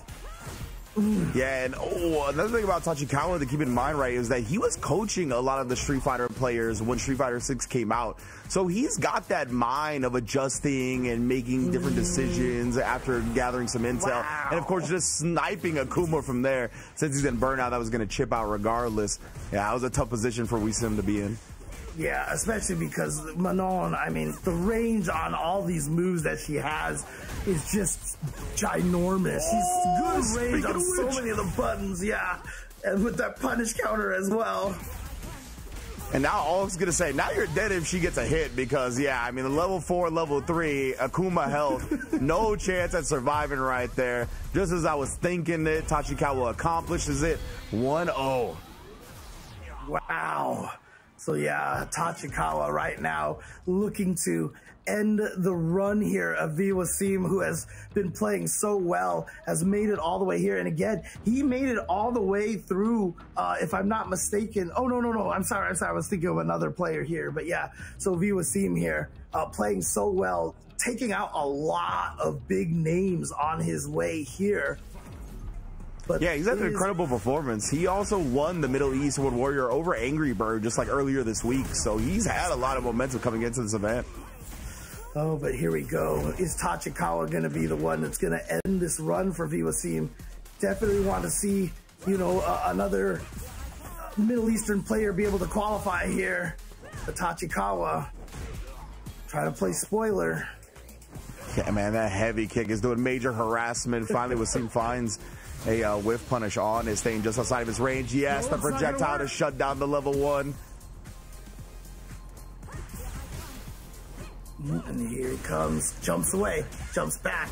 But remember, we saw in Tachikawa's previous match, trying to jump away from the command throw actually cost Harumi that final round. So now that Tachikawa seeing V Wasim try to jump away from that situation, that's information. Yeah, absolutely, man. Believe she has like the ability to maybe chase down with some of the supers as well if you try to jump away from like a normal throw. Oh no! Oh boy, not only is that damage, but that's another medal for Tachikawa as well. So he's got 4 medals here, but here we go. One more hit could potentially do it right here. Actually, a lot of scaling here, but he's gonna go for the level 3 anyway. Indeed, level 3 from Wasim puts Tachikawa on life support. Yeah, that's the thing. Oh, wow. Drive press into Demon Flip as a shimmy bait. That was actually kind of smooth. He didn't pull the plug, right? He chopped it straight out of the outlet. He was like, get this out of here, bro. No more life for the Manon. Wasim firing out in this first game here. What a response. It's looking a little scary for him at the beginning, but now has tied up the set. No, Tachikawa hasn't moved away from the Manon. Oh, he did play the modern Ed that we did see. That's right. But sticking with the Manon here. Indeed. What has led him to a lot of success. Again, remember, Tachikawa knows a whole lot about this game, was one of the primary coaches for a lot of the top level players in Japan, so knows a lot about your character, and again, Manon's still very underrepresented at competitive level. Oh, and then cuts off the drive rush attempt after blocking the ballet kick. Tachikawa on qualification point. I do see that. It looks like a Junior and DCQ did. I just want to remind everyone, the players who are losing in this round right now still have a chance to qualify because they have that 9th and 10th spot. So even if Tachikawa or V Wasim lose this match, they still have a chance. Indeed, right now Wasim not going to cash out any meter, didn't build to the level 3. And of course, he still has 2 rounds to win here, so maybe not want to present. Tachikawa is roasting marshmallows. He's setting up a tent. He's telling ghost stories to the hippos. I love the pose from Mano. Perfect, just ready to go at any time. Like, look, she's literally looking at the fire in the background right there. Like, she's lined up perfect for it. Like, we're camping around, guys. Oh, until now, how? How, after all that, the button press timing was exactly what you needed. Tachikawa qualifies. Wasim, you can see disappointed, but as you mentioned, James still has one more chance. Tachikawa, though, he's going to take this match and go into the main event. His good buddy Dogura, obviously, very pleased with that as well. You can see Tachikawa a little overwhelmed right now with the emotions of qualifying into the main event. Let the tears flow, brother. Mission accomplished. Man. You can see the hand shaking there, too. You know, look, you know me, right? I'm an emotional person myself, and when I see this kind of emotion from players like this, it is one of my favorite things to see in fighting games, in the FGC, because, again, it's just kind of just how much these events and these tournaments mean to these players, you know? He hasn't even necessarily won the grand prize yet, but just qualifying, look how much it means to him. And, you know, we saw that from Koji KOG when he qualified to EWC for Fatal Fury at CEO. When he qualified, he burst into tears as well. Like I said, he is a silly guy. Like, he likes to have fun. He likes to troll, and even he was overwrought with emotions. And it's just, again, you know, these players, they work so hard, they fight so hard. Whenever you see those kind of emotions like that, it just shows you how much this means. And, you know, whenever anybody says, man, it's just a game, it's not just a game. I'm sorry. It's just not. Yeah, absolutely. The blood, sweat, and tears poured into this game to get to this level from these competitive players, right? I mean, these are the moments where you get to release, where all that tension, that anxiety that you have coming into this tournament, getting on that plane, traveling hours upon hours to try to achieve what you've been setting out for so long. definitely love seeing him just embrace the moment. And Tachikawa's always been a dude that wears his emotions on his sleeves, right? You mentioned that, yeah, we don't see that as much from players from the East, but man, Tachikawa is one of the few that has always been willing to show his emotions, and I'm glad we see it once again here with the tears flowing as we get to see the Manon in the main event. Of course, V. Wiesem, a heartbreaker for the Saudi Arabia community, but of course he still has one more chance to qualify in that 9th and 10th place matches. As we get to our last qualification match in top 16 proper, it's going to be Ryusei versus Riddles. But yeah, I mean, look at this. Every time we get one of these qualifiers over here, the character variety has been amazing. We just had Matsu get in there with the Kimberly, Tachikawa now with the Manon. I mean, honestly, the character variety, the balance is so strong right now. And even like the characters that, you know, a lot of people talk about, you know, oh, the Mai is broken, et cetera, you know, we haven't seen, you know, the Mai dominating this LCQ at all. Yeah, absolutely. I mean, even beyond the Kimberly and the Manon, it was also the Zangi from Junior, right? Those are the last three characters that have qualified in. So it was like these two right here I thought of to probably be the highest tier characters in our last 4 matches. So yeah, it's just so sick to see. You mentioned the balance of the game in a very healthy spot. My goodness, though, Ryusei with the 2-step in and out, catching Riddle's reach, and now we're in the corner. Yeah, and here we go. Yeah. Oh no. Oh, that was just the regular one. Okay. And then here we go. Punish counter throw. So he was ready for, he baited out the anti-air drive parry. And now Riddles has all this corner pressure over here. Indeed, big swings, big trades. Ooh, clipped him out of the air actually, which gives him better advantageous situation here. Again with the OD amnesia here. Oh no! Couple of combo drops here from Ryusei. Mentioned before, Ryusei, I mean, he is one of the JP players most willing to OD amnesia that I've seen. And you see blocking that entire Lavushka right there. Checking the overhead as well. No drive rush overheads for you. Yeah, nice job, Rose, recognizing the range to get that route as well. My goodness, bro. Yeah, it looked like Ryusei, when he activated that level 2, he was really waiting for Riddles to try like a drive reversal or like some type of uppercut. He waited rather than putting like the standard sequence on him. Ooh, nice. Got in there. And again, drive rushing in there. And that's where Ryusei, like you said, likes to use the OD amnesia, and he did it before. And Riddles just went for the throw again. Indeed. Oh my goodness, the link to the Buster Wolf off the stand medium kick. And then the DI, he just went for it. I like that a lot. Ryusei only had 1 bar. If you eat that, that's not big damage. And if it hits, you get the kill and the win. Smart stuff from Riddles. Yeah, that standing medium kick counter hit into Wolf. I always remembered as like in the Terry tutorial, like if I recall correctly, like showing you like, look, you could do this. This is really strong. And then I haven't seen as many people use it, and you know, to see Riddles actually bust that out like that makes me happy. Yeah, he is definitely the man when it comes to that stand medium kick link. He looks for that all the time. So love seeing Riddles here. And that stand medium kick is a potent button for Terry, right? Obviously, it's not cancelable or anything like that. A lot of stand medium kicks aren't that are useful in situations like Terry is, but having that combo, that link to extend, that is actually a bigger reward than a whole lot of characters get off that counter hit stand medium kick. Like, I know I'm gonna jump scare a lot of people here, but imagine if Cammy could counter hit standing medium kick into her level 1. Like, just imagine how annoying that would be. Oh man. Exactly, man. That's what we're looking at here right now. Again, we've seen a lot of time taken between the sets, right? These players know what's on the line here, want to give it their all. Ryusei trying to gather some intel, trying to get his game plan together before going back in, because that was definitely convincing from Riddles in the game 1. And the focus on his face, you see, during that whole entire conversation, he sat there with arms folded, just staring straight ahead.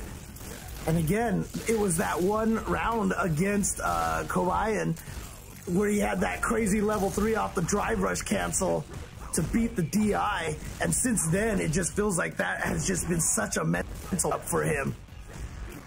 Yeah, I was going to say the aura, the mystique still feels like it's there, right, from that last Kobayan matchup. So Riddles has played as confident as I've ever seen him play in Street Fighter 6. Ooh, but the bird knuckle dodge, Ryusei even got the punish after as well. Ooh, what maneuvering from him this time. Gonna kill off of it, my goodness. Oh man, yeah, at any point in time, just gonna jump through that window, come down the other side, and such a sick movement option for JP. That's one of those situations where the aura gets knocked off you a little bit, it feels like, right? Like, that was hard call out, big momentum shift, killed all the way off of it, and now Ryusei feels like the momentum is in his corner. Yeah, you can see it right now. Just a little bit more difficulty. Oh, wow. And then the empty jump. So he just got the punish counter sweep, and then nice. Perfect parry on the Streebog. Indeed. Right. Going with the corner carry option as well. The amnesia that we talked about, he's not afraid to put it on the line. Yeah, and especially when you use a laggier move like Terry standing heavy punch. What?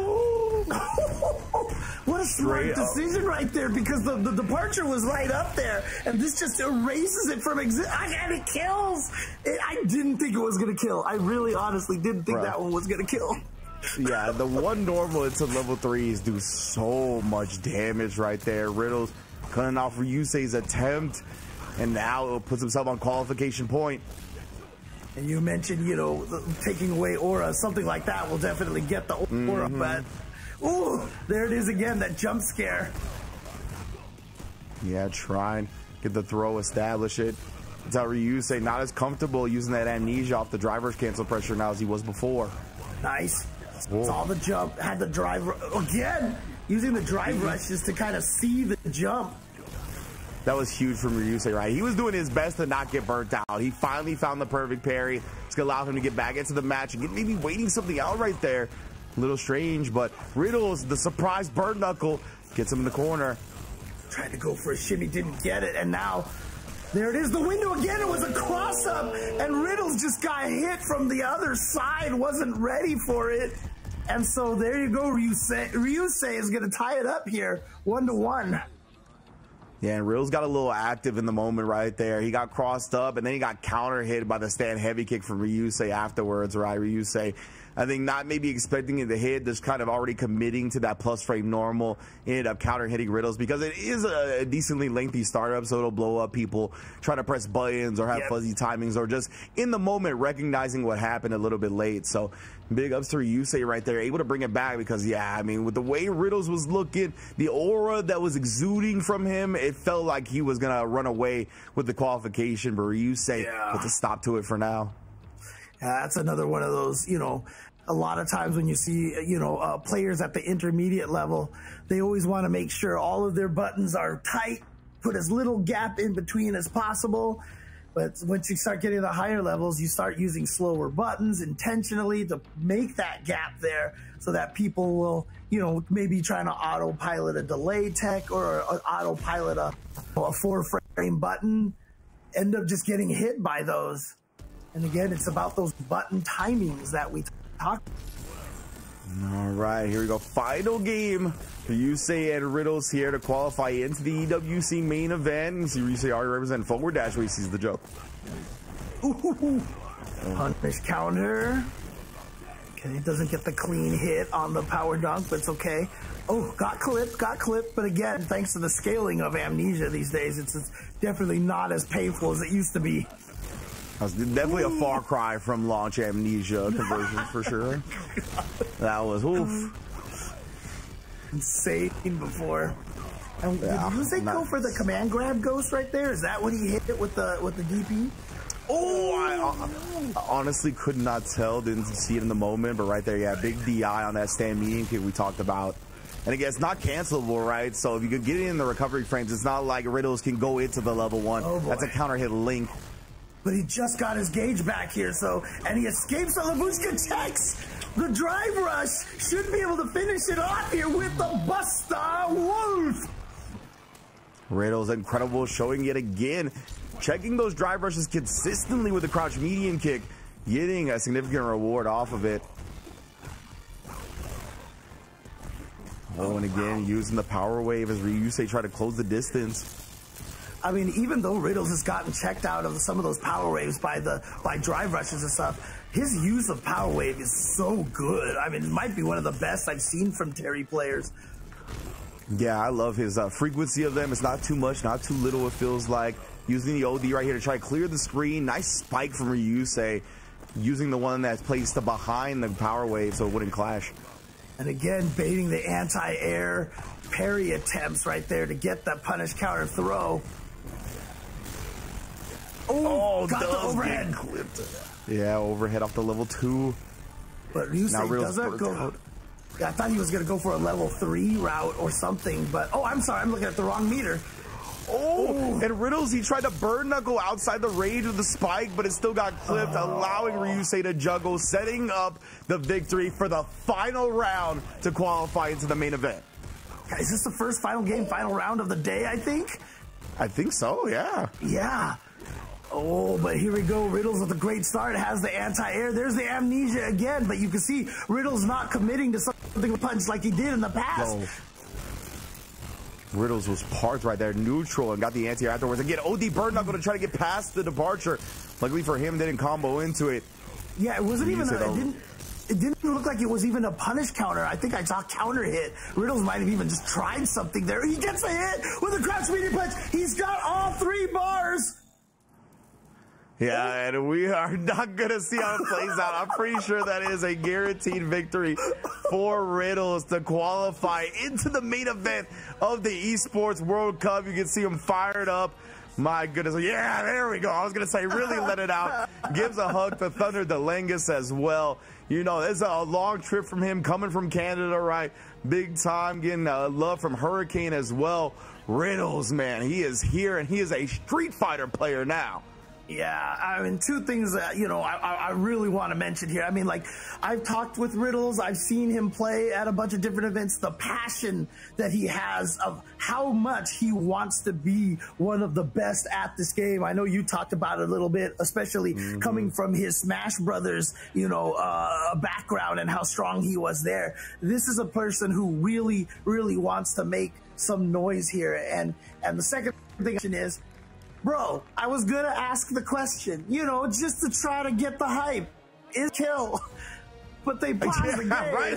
Come on, man. Look, I just want to hype up the situation here, but you know what? Fair enough. Fair enough. Man, I'm so happy to see Riddles qualify because, like, as you said, right, coming from Smash, he is a tournament winner, right? He is not just a top player in the game. He is a tournament winning capable player. That's what he's used to. He's used to being at the very top level. Yeah. So anything less than that is not going to be satisfying to a player like him. So the fact that he's here, he's qualified with the best of the best into the main event, that's going to do wonders for his morale and just in general his Street Fighter play. So glad to see it, of course. Yeah. Right now, though, we are not done qualifying players into the main event, right? We still got 2 spots left. We're going to take a quick break before we get to those matches. Don't go anywhere.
Welcome back to EWC SF6 qualifiers. We have crowned 8 people to go into the main event, right, to join the various players that have already qualified into the main event. I think it was like 38 going into this, right? So now we're at 46 and we got to have 2 more spots to complete the full 48 main event qualifiers into this one.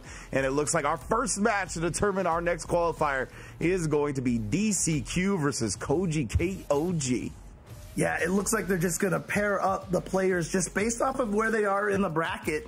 And so DCQ and Koji KOG were next to each other in the bracket. They lost to Junior and Matsu, respectively. And so they're going to play this match out here to try to see who qualifies. If I'm not mistaken, that's how it's going to work out. And then the next match will determine the next qualifier. Indeed, yeah, I believe that's how it was all breaking down here. So again, we're into a qualifying match between these two already.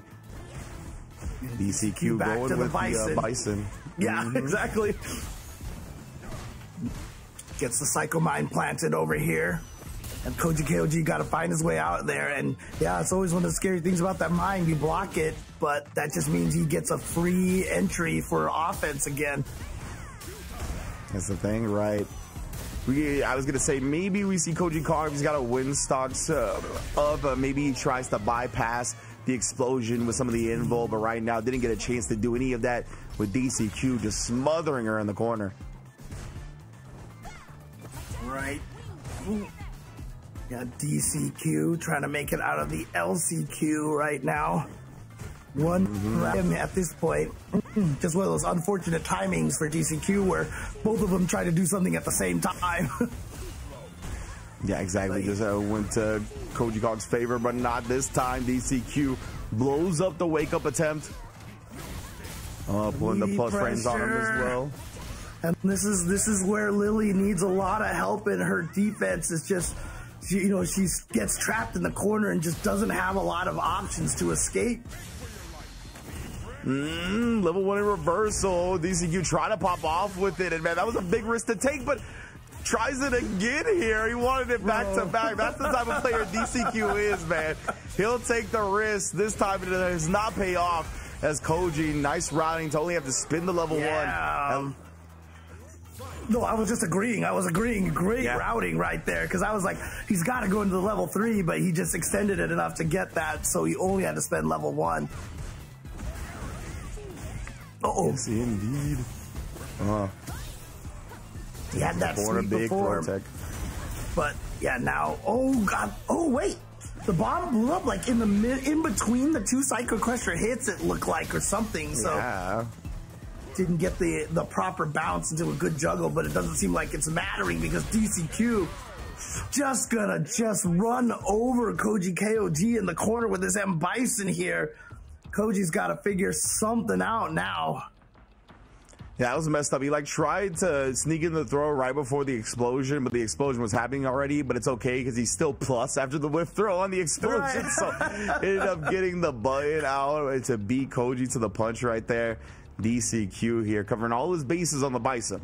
That's called a boss character privilege right there. I'm going to go for the throw, bomb explodes. I'm still plus. Okay, let's go. Man, right. Bison, friends with Flo from Progressive, bro. I got the insurance bomb on me. Oh, do man. not worry. Yeah, you can see the look on Koji KOG's face right there. A little bit of concern. And DCQ. We know how he feels, bro. It feels like he's never concerned with the gravity, the gravitas of a match. Just waking up 99 seconds, drive rush overhead. I mean, there are those players out there that just, they don't get scared. There's never that point where they, I'm going to worry about the consequences. No, if you don't worry about the consequences, you just will go all in. Exactly right. Not hindered by the fact that what might go wrong. DCQ just confident every decision is going to go right. Koji does wake up at the level 1 here. Buy some breathing room. That was an investment, though. Try to bring this round back. Yeah, and he woke up with that level 1 and he hit DCQ. That's not going to discourage DCQ at all. He's just going to go for meanies all day. Oh, wait. Now DCQ, again, right, that's that belief style of gameplay. He burnt himself out trying to get that last strike throw to kill, but he finally finds it regardless and puts himself on qualification point. Wow. All right. This is it for Koji KOG. Again, I'm definitely a fan favorite because he has such a, amazing personality. Oh, and look at this reaction with the level 1 to get through the drive reversal. What a reaction from Koji right there. And then taking the time to get the extended win stocks up as well. Forces all three of them out, and wow, what a backdash from DCQ, reading the throw attempt. Now going to go to the level 2 of his own side switch. My goodness, DCQ staving off 3 win stocks like that. With with the advantage, and there's a punish counter throw. See, like I said, Koji Cog not going quietly into the night. But DCQ, he's not going to care. He's like, fine, level 1 me again. I don't care. Whatever. Went in with the overhead right there. Put the plus frames on him. And speaking of don't care, Koji Cog pressing on the plus frames. Tries the level 1 reversal. My goodness, DCQ, big risk. Not paying off. Koji Cog staying alive. I keep wanting to see if Koji Cog wants to wake up with a super. I can't tell how much super he has again because of Jasmine, but we'll talk about that later. Oh my goodness. Yeah, he was just low on that one. But oh, the command grab and reversal this time. Throws the button. DCQ attempted. Win stocks again, just sneaking him in where he can. Yeah, poking away with that standing medium kick. One of the best standing medium kicks in the game. DCQ's been looking for these backdashes after the Condor Spires, though. He's one strike throw away, and that's going to do it. DCQ qualifying into the main event of the Esports World Championships, weathering the storm of Koji Cog and surviving. But again, I mean, you see it, there's just no fear at the end there. You know, Koji KOG, again, I literally can't see how much meter Koji KOG had there at the very end. But he's just not scared.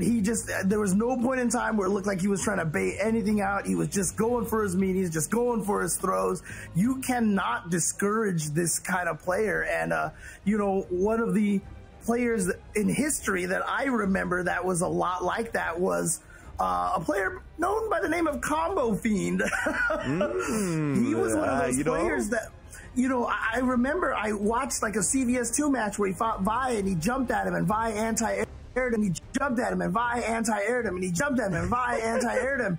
And then he jumped at him and he got the jump in and he won the round for that. You know, it's just like there's those players that you just can't discourage, and they are so hard to fight against. Yeah, I think Combo Fiend is actually an excellent analogy for DCQ. Definitely, I think very similar play styles, very similar level of stubbornness when it comes to them just going to impose their will, and even if you countered it a couple of times, I'm not going to stop. And DCQ, you know, sometimes in those situations where you have like the confidence to just do it and not worry about the consequences, that's when you have like the life to survive whatever the consequences are, right? That DCQ does not care whether he has the life to survive it or not. Like that's what, to your point, what makes them super dangerous. Like it doesn't matter what the health bars say. Like he's willing to believe and take a big risk, even when the health bars say you probably shouldn't do that. Yeah, and that's the thing, right? I've talked about this in fighting games a lot, you know. Getting good at fighting games requires you to start understanding fighting games and playing smart, doing the logical thing, and then becoming one of the best is to stop doing the logical thing. Because at the highest levels, the more logical you play, the easier it is to predict you. And so if you're a player like DCQ, where in situations where, no, I shouldn't do this. No, I shouldn't do this because I'm almost dead. But then they're not doing the logical thing, and that's what makes them so hard to fight and so scary.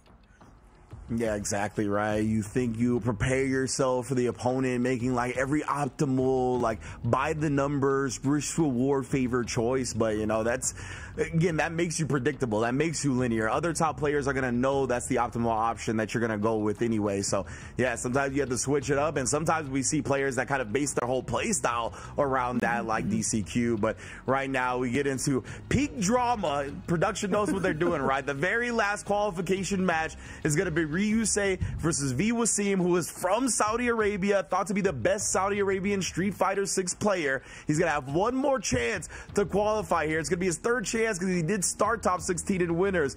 You know, the nerves and pressure is going to be on, but it's time to rise to the occasion. Man, I didn't even think about that. You're right. 3 tries to qualify right now, and he has gone 0-2 so far. So this one right here, oh man, you just like when you come into a top 16 and you go 0-2, it feels bad. But coming into a top 16 and going 0-3, like that is going to be painful. So let's see if V Wasim can avoid that fate here. Yeah, hopefully for the Wasim fans, Ryusei fans, of course, pulling for the boy. We shall see how it all plays out. Both players. Oh no! Again, the fireball attempt, but JP was close enough to just let it blow past him entirely. Exactly. Just, I mean, I like the idea of avoiding the anti-air, but it was just too close, so the fireball just peacefully drifted over JP's head. Oh, nice whip punish with the sweep. But immediately, Ryusei regains control of the neutral. Yeah, but to your point, right, like that air fireball, I think, is definitely one of the reasons he probably picked Akuma in this matchup. Definitely disrupts that standard crouch heavy punch anti-air from JP. Maybe, I wonder if the, oh, never mind. Actually, here's the drive rush coming in here. Gonna get some good damage off of that. Baits out the amnesia. V Wasim has done his homework. Like you said, Ryusei not scared to use that amnesia. Yeah, I feel like he's the JP that I've seen as of recent that uses it the most. And yeah, Wasim, nice job with studying the intel. Yeah, respecting the departure spike as well right there. Good timing. Yeah, he was able to block it in time, but still, Ryusei once again pushing V Wasim back full screen. Check on the drive rush. Ryusei actually trying to go in, and now V Wasim with the back throw as well. Oh. With the wall jump. Yeah, it's going to be a big workout for Ryusei. Just bet on the perfect timing. Opened up Wasim with it right here. He's going to spend 2 bars here, trying to be efficient as possible because he's got another round to go before he can take it. Oh, what a response. He tried to get the throw, but no, indeed. Yeah, it's unfortunate. The cancel, he did the throw a little bit too early. Yeah, he did raw drive rush canceled, then got punish countered out of his whip throw. That was 5 bars gone right there in the span of like half a second. And props to him for not getting burnt out, because like you get to 1 bar below against JP, it's very tough to not get smoked in that process. Yeah, see, I was just about to, I was trying to ask that earlier. Maybe instead of going for the air fireball, go for the dive kick instead. And it definitely seemed to have worked in that situation. Well, this time though, Ryusei activating level 2 here. I was going to say he's going to drain that drive gauge from Wasim here. Wasim, he's got the Demon on deck though, right? Demon is projectile invul in this game. He tried the command grab instead with the teleport. Oh, man. But yeah, the Demon is not invincible, but it is projectile invul, right? So we could see it sneak in a matchup like this. Yeah, I wonder if he was just trying to bait out a, you know, like he was hoping that Ryusei was going to go for you know, when the ground spikes there. I was just going to be able to try to teleport through that and sneak in on over, but good patience from Ryusei. He was like, you're going to try something fancy here, so I'm just going to be very cautious. Man, so yeah, Ryusei going to be going up 1-0 here.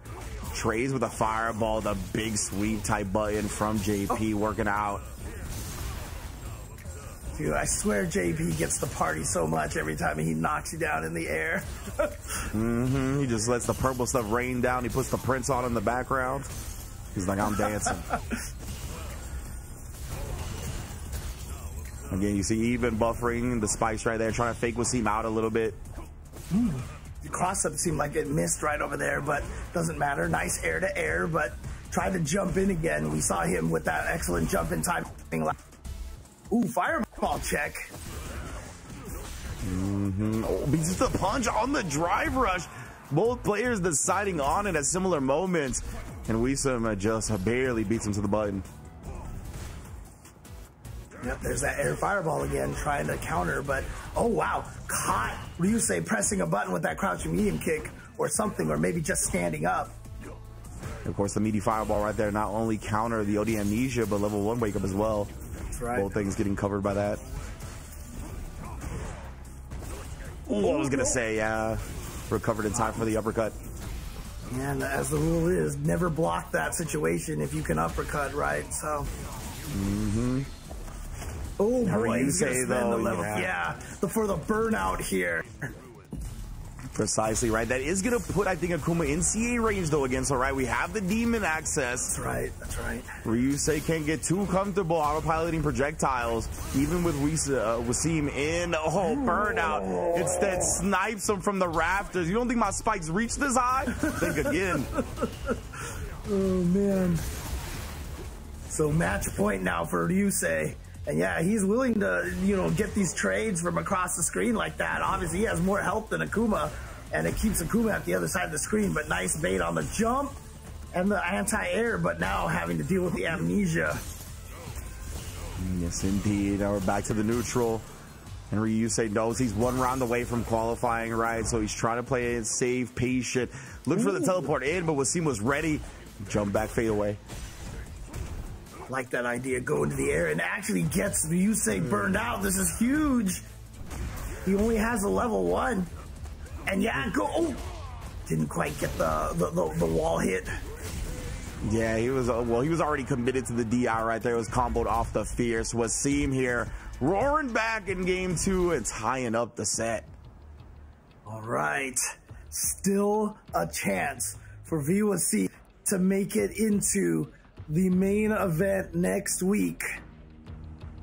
Indeed, bro. Again, Saudi Arabia's finest right here. We'll see him. That is who the hometown crowd is behind the most.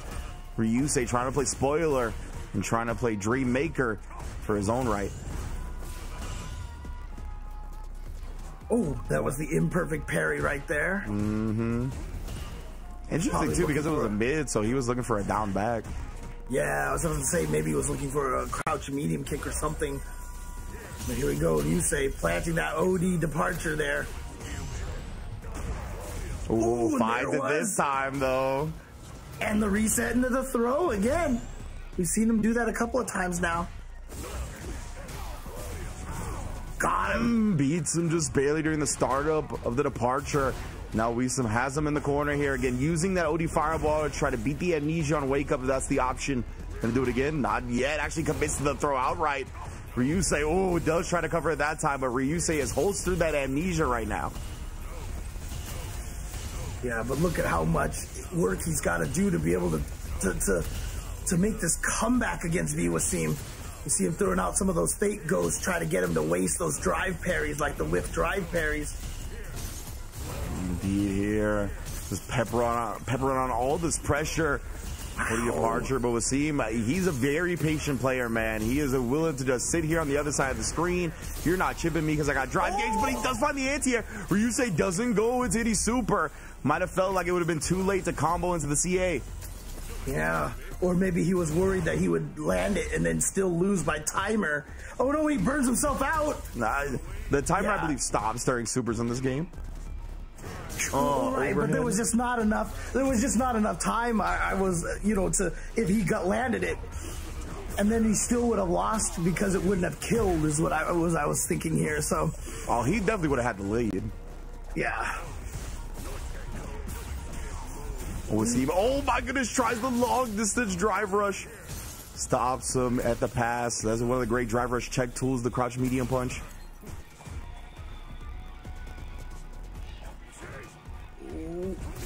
Yeah, you can see how Wasim all of a sudden now is just so patient, but just getting clipped by that crouching medium kick. Good block on the drive rush overhead. We'll see, man. The patience is paid off huge. He actually had a time over victory in the last round. Another block on the overhead and presses after. He's willing to do it. So this is going to burn Ryusei out. We'll see him in prime position right now. You got to be careful, though. Ryusei still has plenty of meter to be dangerous with. Tries to bait something out with the good chop. Oh, and the throw's enough. Wasim qualifies into the main event. Repping Saudi Arabia. Yes, look at that. You already knew the homies were going to be there. Embrace the man. This is the pride of Saudi Arabian Street Fighter right here. He's able to qualify into the main event on home turf. Huge clutch out from the boy. And you know what the best thing about that is, you know, you qualify into the main event, you know, like I said, he almost went 0-3 getting in the top 16, but that record is all erased and you will be going into the main event all clean and just ready to start taking names. Wasim is in the main event. congratulations to him. Unfortunately, that does mean that Ryusei is out, and that's a tough way to go out right there. But he played so well, and really happy to see him come out here and compete, and just fell just shy of making it to that main event. Yeah, absolutely, man. Big ups to Ryusei, another one of my favorite players to watch. Definitely hope to see him continue to have success in the future. Of course, today wasn't his day. It was so close to being it, but Wasim able to close it out. And if Wasim doesn't want to play fighting games in the future, it looks like he's got a bright one as a doctor, judging by that handwriting. So, yeah, I get to make fun of the handwriting because mine's some of the worst I've ever seen. So, you know, I get to make fun of handwriting. I thought that there was like some deep lore that I wasn't aware of. Like he was following the path of like DRI, you know, like, and I always love the fact that he's actually a doctor, you know, like it's actually really cool. But no, he's in there for sure. You know what? Having a bad handwriting doesn't mean you're bad on the sticks or the leverless. So he is qualified, and I'm so happy for him. So there it is, players that are going to qualify. But that does not mean we are done, because we are going to play all the way through to find out who the champion of this LCQ is. We are going to get a first place, and here is the bracket. Yes, indeed. This is the bracket of what we all saw, right, going into this top 16, where Kincho was able to take down Ryusei. Again, we had watched some of the online sets between the players that had played before, and they did not go the way that I saw in the online sets. Ryusei was able to beat Kincho 2-1 and 3-2 in the set that I watched. Kincho showed out 2-0. Goichi able to take down Wasim and send him to losers 2-0 as well. Goichi, man, what a run he's been on. As you mentioned, Evo champion Fatal Fury, EWC champion Fatal Fury, now qualified into the main event at EWC for Street Fighter 6 as well. Hurricane, as we talked about before, right, had been spending a whole lot of time in the UK, recently returned to his home in Cameroon and was able to dominate Koji KOG to qualify for the main event as well. And then Hikaru taking down Junior. And like I said, last set I watched between them was 4-1 to Junior's side, but Hikaru came out blazing, a different type of speed and tempo that he established and was able to qualify through the winner's side himself. Yeah, and then, of course, on the loser side over here, we see Junior was able to take it over DC.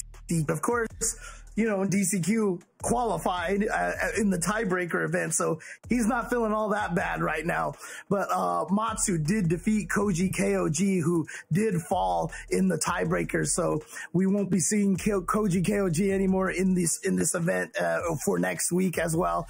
Really sad to see him go, but Matsu getting that Kimberly in there, and then Tachikawa getting that Manon in there against V. Wasim, who obviously, as we just saw, defeated Ryusei to qualify as well. But Ryusei was in that position because he fell to Riddles, and Riddles was just looking absolutely amazing in the last couple of days, and I'm excited to see him perform in that top 8. And I'm not sure if we have a top 8 bracket ready to go, but it will be Kincho going up against Goichi on the winner's side, and Hurricane and Hikaru going up against each other. And really, based on the way people talk to me about Cammy on social media, you know, they're happy probably that Hurricane got such a low-tier character into the top 8 at this point.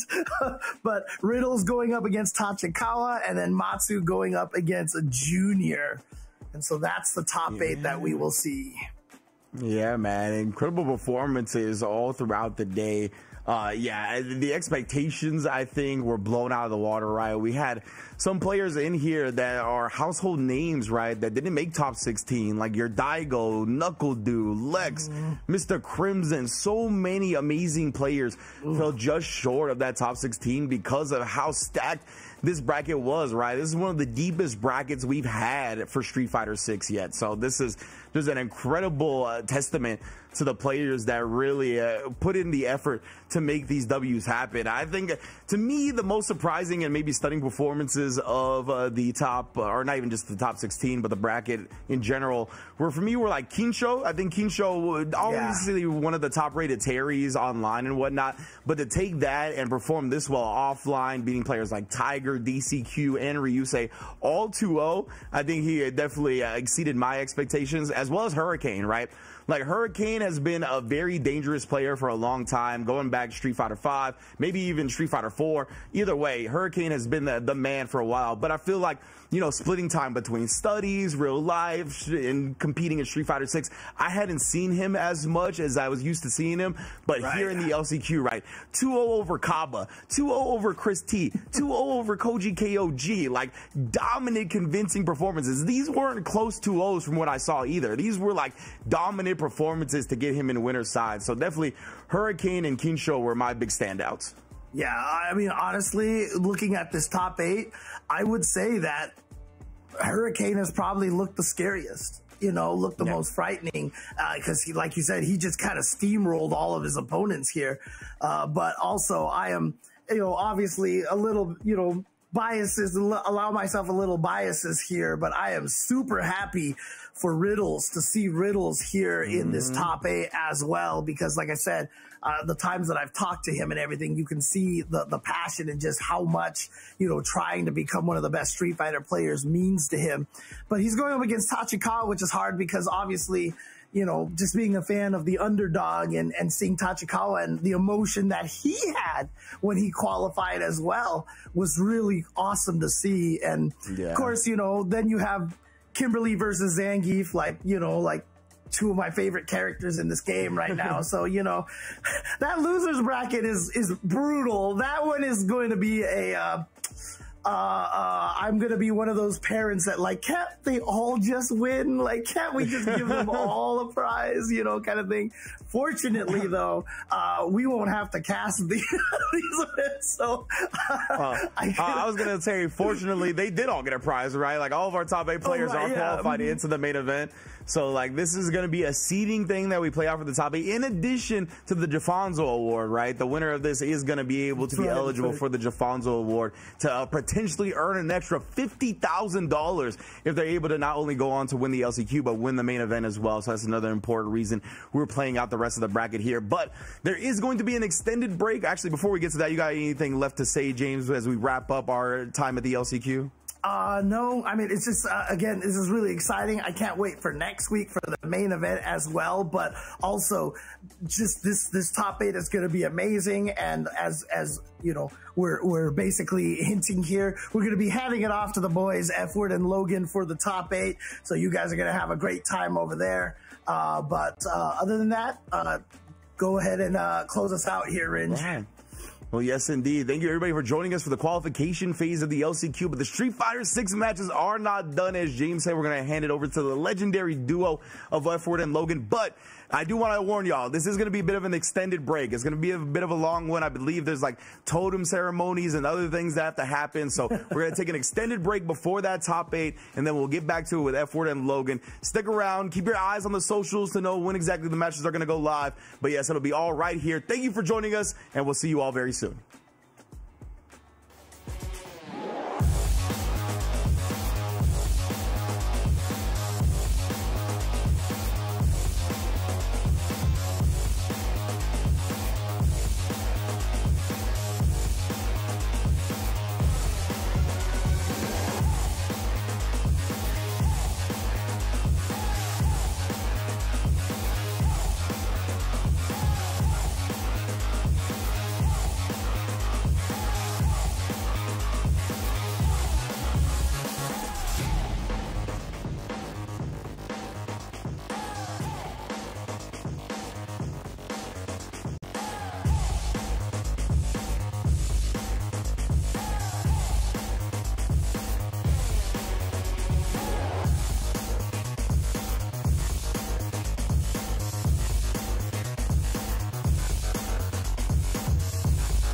It's a playground, better watch your man getting safe out. See some play game like snakes and ladder. My ex-base, come on, new ones better. It's a playground, better watch your man getting safe out. See some play game like snakes and ladder. My ex-base, come on, new ones better. Moves like Jagger, it's come on, new ones better. We ain't in the mix, no grubber. Them trick bang fraud like scammer. Ex-base me real, that's a real born capper. Pass don't matter, go strong, still for this thing, don't shatter. When shit gets real to the road, don't scatter. Got bread and batter, 4 hands on the bread like platter. Said it's cold out, days I can beef, got the phones out. Watch where I sleep and where I roll round. Guess I'm gone now, they ain't even there when it goes down. It's a playground, better watch your man getting safe out. See some play game like snakes and ladder. My ex-base, come on, new ones better. It's a playground, better watch your man getting safe out. See some play game like snakes and ladder. My ex-base, come on, new ones better. My new one's bad, that's my baby. You let me shine and never shady. Girl, same cute, but that don't faze me. If you ask him, then they say you got a queen and that she crazy. Please never play me. You said please never brave me. You switching stations to Mercedes, thinking that it faze me. I can love you for the dark and all my days be. Just never brave me. It's a playground, better watch your man getting safe out. See some play game like snakes and ladder. My ex-base, come on, new ones better. Playground, better watch your man getting safe out. See some play game like snakes and ladder. My ex-base, come on, new ones better. Playground, bitches got a ring and feel it safe now. They see a pretty bird, a bird, I wanna cage out. It's a playground, telling me mine, I don't play about. I tell them rise up, used to cry, river shit done dried up. I lost a couple bros on the climb up, I don't mind up. Ain't lost nothing that ain't mine, cause it's a playground. Better watch your man getting safe out. See some play game like snakes and ladder. My ex-base, come on, new ones better. Playground, better watch your man getting safe out. See some play game like snakes and ladder. My ex-base, come on, new ones better. My new one's bad, he ain't entertained, he don't move like that. Tell him move right back, put shots over time, have to shoot right back. Robust, you can tell how we move like that. It's a playground, bitches got a ring and feel it safe now. I see a pretty bird, I wanna cage out. It's bad games on the road like a playground, like a playground. It's a playground, better watch your man getting safe out. See some play game like snakes and ladder. My ex-base, come on, new ones better. It's a playground, better watch your man getting safe out. See some play game like snakes and ladder. My ex-base, come on, new ones better.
supposed to heal? Why do I feel like I've been here for hours and hours? The pain that's in my throat continues to grow. They say it'll get better. How can they know if time's supposed to heal? Why do I feel like I've been here for hours and hours? The pain that's in my throat continues to grow. They say it'll get better. How can they know?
If I heard that you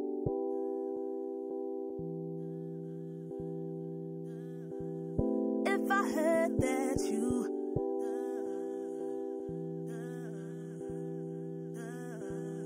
If I heard that you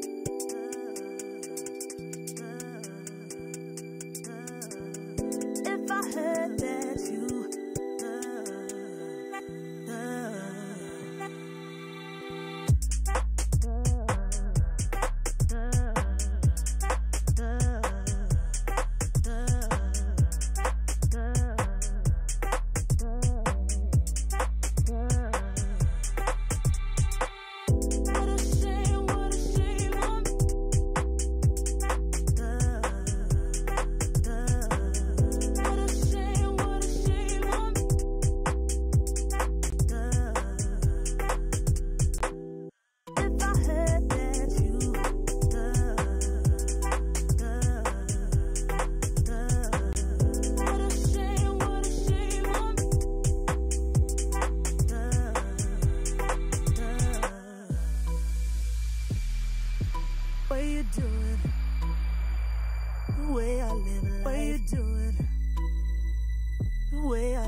Lately, I feel I can't find my feet. Pushing closer, my heart skips a beat, and now I'm falling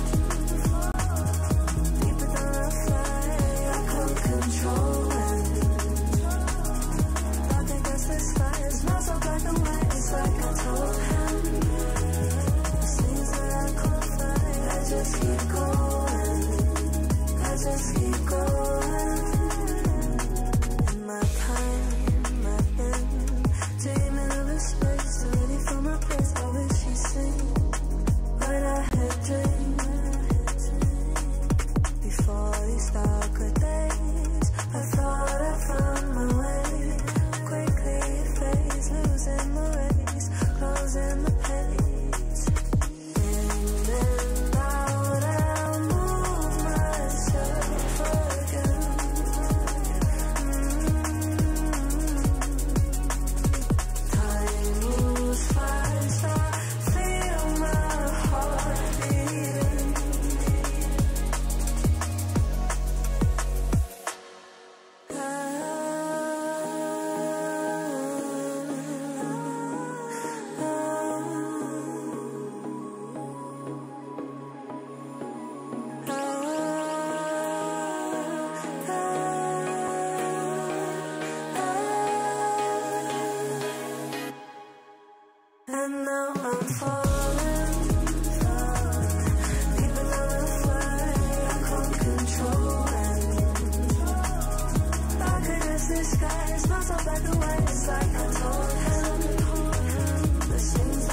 Reach your impossible. Lenovo Legion.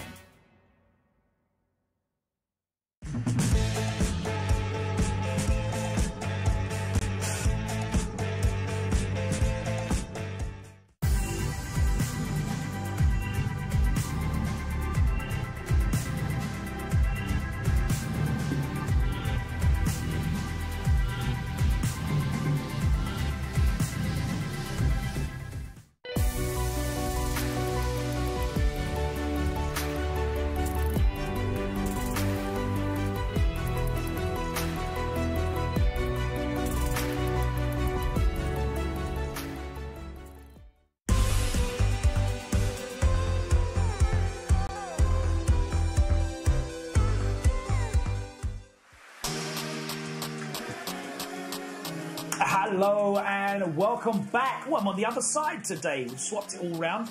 It is the Esports World Cup Street Fighter 6 Last Chance Qualifier Top 8. And I'm very happy to be bringing you the action alongside F-Word. A rare treat these days, but certainly well worth it. Say that again. Shadow box your way Say that again, through son. the action. F-Word, I know you've been catching up on all today's action.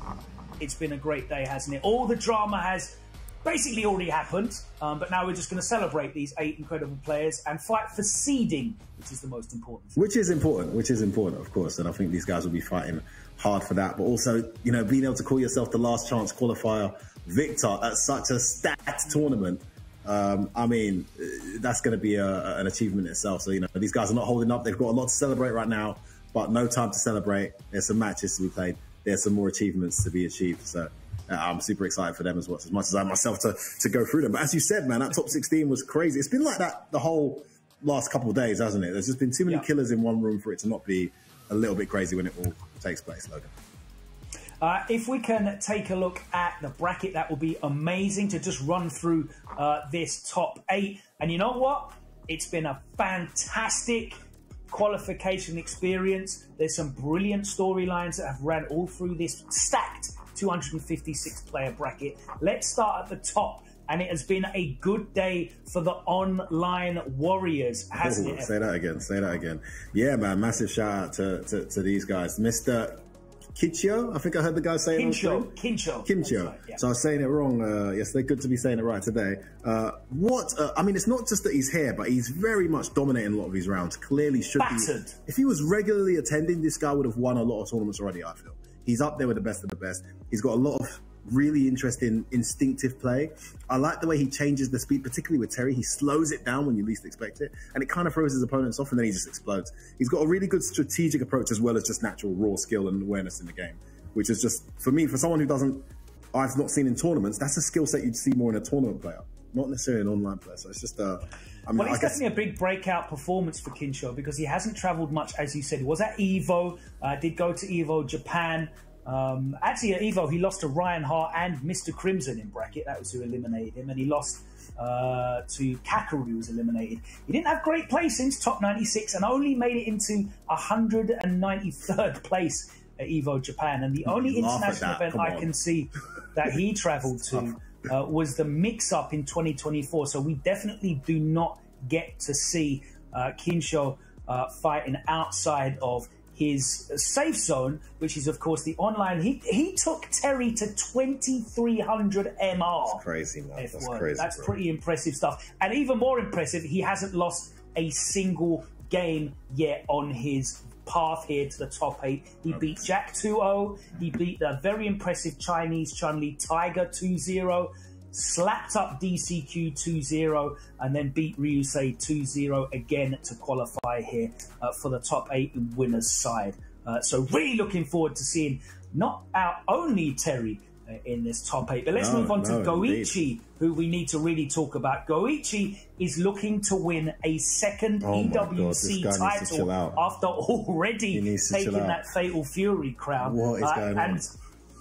It's been an amazing run for him as well. He's using that Chun-Li, which we have been talking about. He's still a very, very strong and I think overlooked character.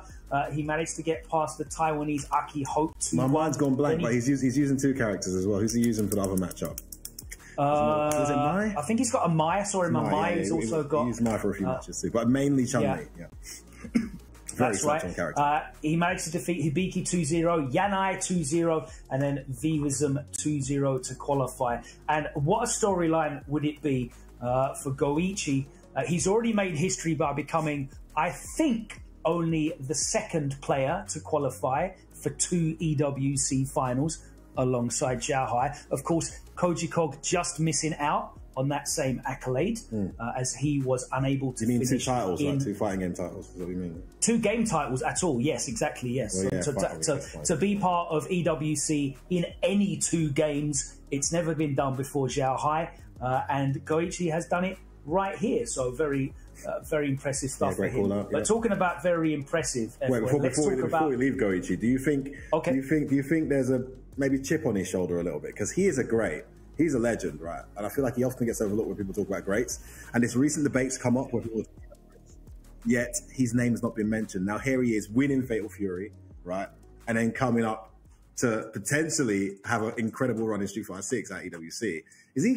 And he had a great run at the last. I don't think he cares, to be honest with you. It doesn't seem like it. He's just having a great time. He's playing up for the guy. I got to commentate him, his Fatal Fury run, and he was just really lapping it up. He seems, in really great spirits every time he plays. He's got fantastic attitude, and I'm really looking forward to seeing him compete here against Kincho, which is going to be our first winners semi-final here in Top 8. Now, having watched Goichi, obviously, the last couple of days, do you feel like he's a player that can go and qualify out of an LCQ and take the whole thing in Street Fighter 6? Because, of course, being able to do it in a different game certainly is not a small task to complete. I'd say, look, here's my answer to that, right? The answer is obviously yes. He's an incredible, renowned, world-class player in multiple titles for well over a decade, close to 2 decades. This guy's been doing his thing, right? I would say his only challenge, and not to say that it's not something he can overcome, is he's always at his best when he's kind of main in that one game. We saw him when he was only really main in Dragon Ball FighterZ. He became unstoppable at one point. Fatal Fury clearly has been the priority. He's looked unstoppable. I feel like he's found a balance where, can he get his Street Fighter game to that level? When he was only playing Street Fighter, we saw him doing incredible things in 5. We've seen him do it in 6. He's definitely capable, right? This is probably the best form I've seen him in across multiple titles in a long time. So if he's ever going to do it, it could be now. The short answer is yes, Logan. But I'd say if there is any Achilles heel, if there is any challenge, it's the fact I don't know how many games a guy like Kinshio plays, but I mean, this guy's average. I want to see his game time on Street Fighter 6. Must be insane. Probably triple that of a guy like Goichi. Well, we've seen a man on camera just a minute ago whose game time on Street Fighter 6 is, I think, unparalleled when it comes to ranked, and that's Hurricane, another ranked monster. Yeah, please. I cut you off earlier. Talk about him. Yeah. We'll talk about that match. Yeah, we're going into this. So we'll talk about his match against Hikaru after we get through this, but it's going to be Goichi against Kinshio with the Terry. Goichi's had some good placings, though, by the way. You're right. He hasn't been able to really close it out. Yeah, he's been on 4. Yeah, a top 8 at Combo Breaker. He got to Grand Finals at Brussels Challenge. Top 32 at Evo, by the way, for Street Fighter 6. And he's had 2 top 4s last season in the World Warriors. But here we go, fighting off. If you look at some of the names he's taken out in the process. The names are the wrong way round on the screen at the moment. Correct. All baited out. Max damage punish coming from Kinshio here. Spend that cat's gonna burn her out too. That was so optimal. Straight into the dive impact. No time wasted. This man blocks all of the mix-ups in Dragon Ball FighterZ. We've seen him have some incredible defense, but even he can't deal with meaty drive impact. All right, a little scramble here comes out in Goichi's favor. Can he get some momentum? Delayed jump back is the answer from Kinshio. Plays the neutral so well. Just casual perfect parry. Yeah, stalking him down. Nice uses the medium. Ground pounder gets the knockdown on counter hit there. Baited again. Big damage incoming. He's bet wrong twice on that. Just goes for the basic punish there. Didn't go for the delayed ground power.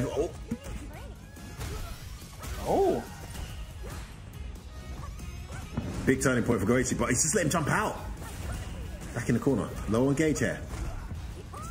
Back to the corner you go. That's why trading places, Logan.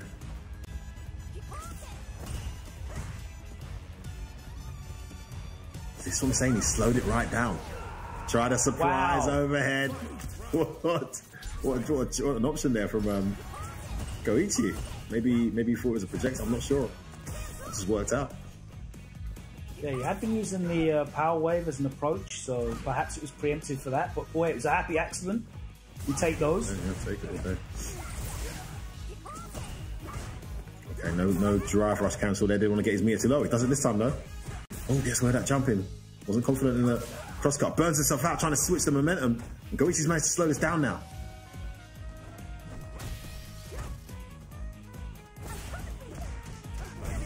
Oh, try to surprise overhead. Checks him with that jab. Oh, tried to walk up to him. He's going to spend it all here. He's going to be at a drive deficit. Going to spend the free. No. He could end up in a checkmate scenario if he did that. Jab checks the pressure on Logan. Are we going to see a level 3? No. Thought he'd do it to freeze the gauge. And the gauge is almost recovered as a result. But close to the corner is Goichi. He's got to be careful. He's going to get opened up. Is it going to be enough? No, he's not going to do it. Safe jump. Oh, and again. The safe jump's right. Not twice. It's one of the worst ones. I'll tell you what, I don't know the stats, I doubt anyone has them, but I've looked a ton, and safe jump, straight drive impact has got to have the highest hit rate at high level I've seen. People just struggle to react to that particular setup, especially in burnout.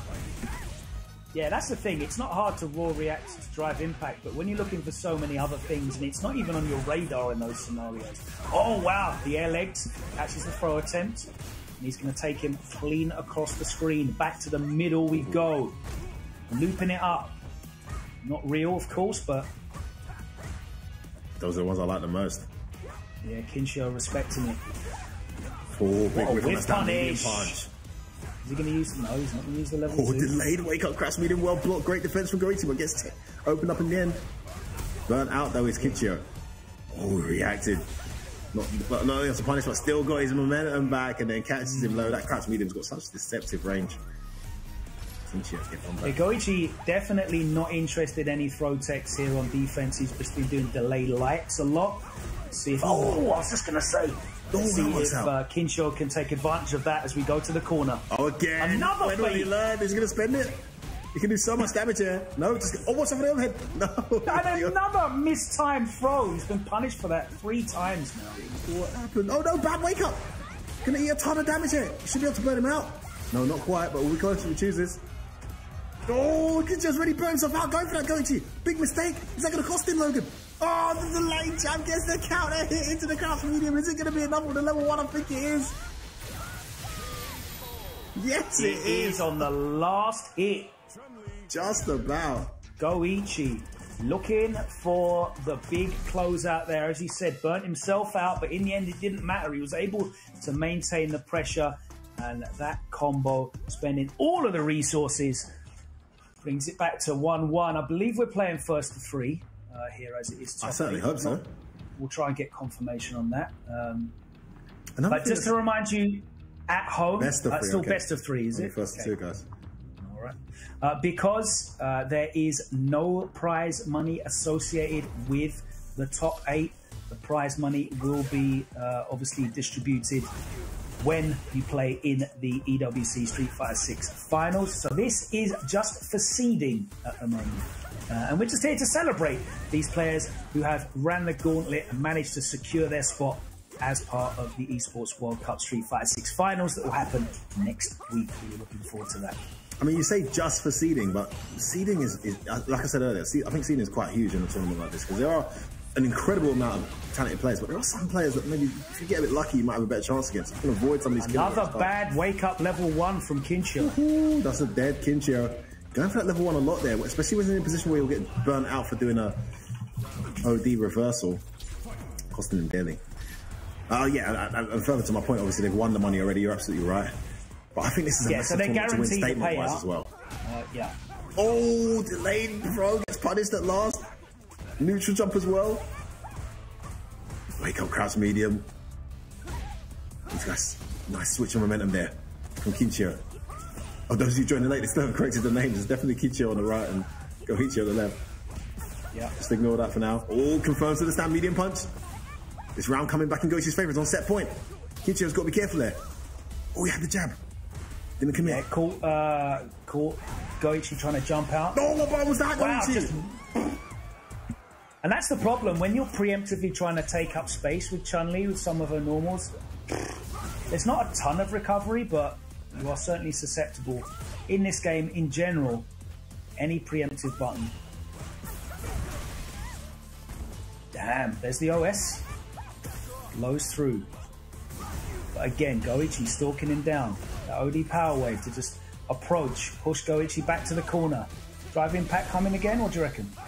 Oh, no, just the level 3, and it is going to be the burnout effort. There we go, the burnout. Is he going to sneak it in? No, he's going to get back thrown. Looking for the shimmy. Oh, catches up. What on earth? The overhead reset after catching him low. And Kinshio, a scramble that he comes out on top with. And he is going to advance into winner's final. Goichi drops down to the loser's bracket. And on your screens right now, you can see Hurricane versus Hikaru. Hurricane with an incredible performance here after beating Senor Power 2-1 in pools. He managed to overcome Kaba 2-0, Chris T 2-0, and Koi-O-G to qualify here 2-0 as well. To look his place not only in the top 8, but in the Esports World Cup. Of course, Hikaru, very, very well established. Aki, he basically put Aki on the map, didn't he? Yeah, couldn't agree more. Like, what the hell was that? Good lord, that button got clattered. Hurricane in phenomenal form. Forces her to burn the meter there. Take that jump, and it was a psychic jump with a hit. Tries to press a button on that spin, knuckle gets hit. Everything going well right now for Hurricane. Good block after the string ended. Oh, what was that? Huge whiff. Hurricane going to town right now.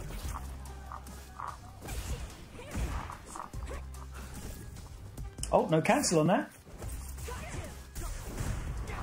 Definitely had the meter if he wanted to. Wouldn't have burnt himself out.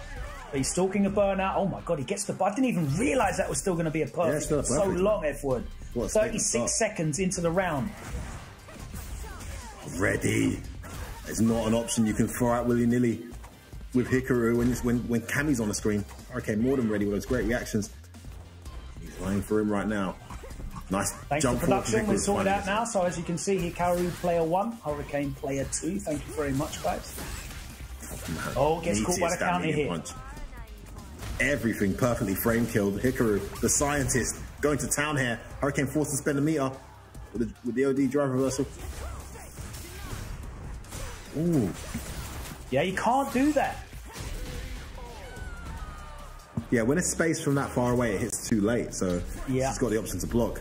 But it looks really slow. It was so far away, could have easily reacted. Oh, wow. Empty jump low. Still catches the recovery on that stand medium kick. The early jump forward gets caught by a delayed jab. She's in the corner early. Well spaced dive kick. Gets out of the corner. Back. Nice forward throw. Frame advantage. Swinging that roundhouse out. Whoa. Nice pick up. Look at this. Again! And again! Yes! Hurricane is on job. And he gets the Hurricane! Hurricane! We're seeing all of Hurricane's greatest hits. Did you see in the top 16 match against Kochikog, he did the original Hurricane special to qualify. And you know what the Hurricane special is, don't you? Come on now, say no more. Say no. The OD hooligan throw into the level 3. That time, we saw the side switch. He's been doing that. He's been doing that. He's been doing that. Since people said that in 5 when they said that thing's useless, he was still doing that. Bro, it's like Demon Flip Throw, right? You get one a set, and he seems to always pull it out for the win. There he got the side switch, spin knuckle. That spin knuckle, the reset was on hit, right? I think he got the jab yes, hit. It was on hit. That made it more guaranteed. That made it more guaranteed. Because why would you be holding the other direction like this? What is this, Marvel? Are you playing against Wolverine and Marvel? Like, why would you suddenly Come on, man. It's so fast as well. Okay, we've got a character switch. That is I'll a be honest statement. with you, I have never seen Hikaru play Manon. I think we've seen it. Street Fighter League. We've seen it. Yeah, we've seen it a few times. Not often though. He doesn't usually need to go to Manon though. I have not seen. I'm gonna try and recall where I've seen it before. Well, hoping not getting them mixed up. But that's a statement there to make him move away from that patented drive rush straight into the dive kick. Hurricane just continuing where he left He's off. up in the corner, too far away for the throw. Look at that whiff punishes. Crazy. Oh, everything working. What was that? That went straight through. That was so weird. I think it was so close that it just went underneath because it moves forward. Yeah, that was Strange so choice though weird. from Hikaru. Why the drive the eye on the neutral jump? Gets a perfect parry. Okay. Right. Medallion's activated. Nice anti-air and a good pick up as well. Into level 4. These command grabs are going to sting. Oh, beautiful trap. It's not your turn, says Hikaru. The meatiest back fist. So he goes for some big damage. Wow. Gets out of the corner though. Hurricane's got a lot to do. Oh no! Don't get mixed. What's it going to be? One more touch. One more hit. One more hit. One touch for the game, yeah. Oh no, he spent a meter now. He can't kill now. All right, he got it. He got it. Good play from Hikaru. Able to survive that hurricane, I guess you could say, no pun intended. Yeah, still set point though for Hurricane here against Hikaru.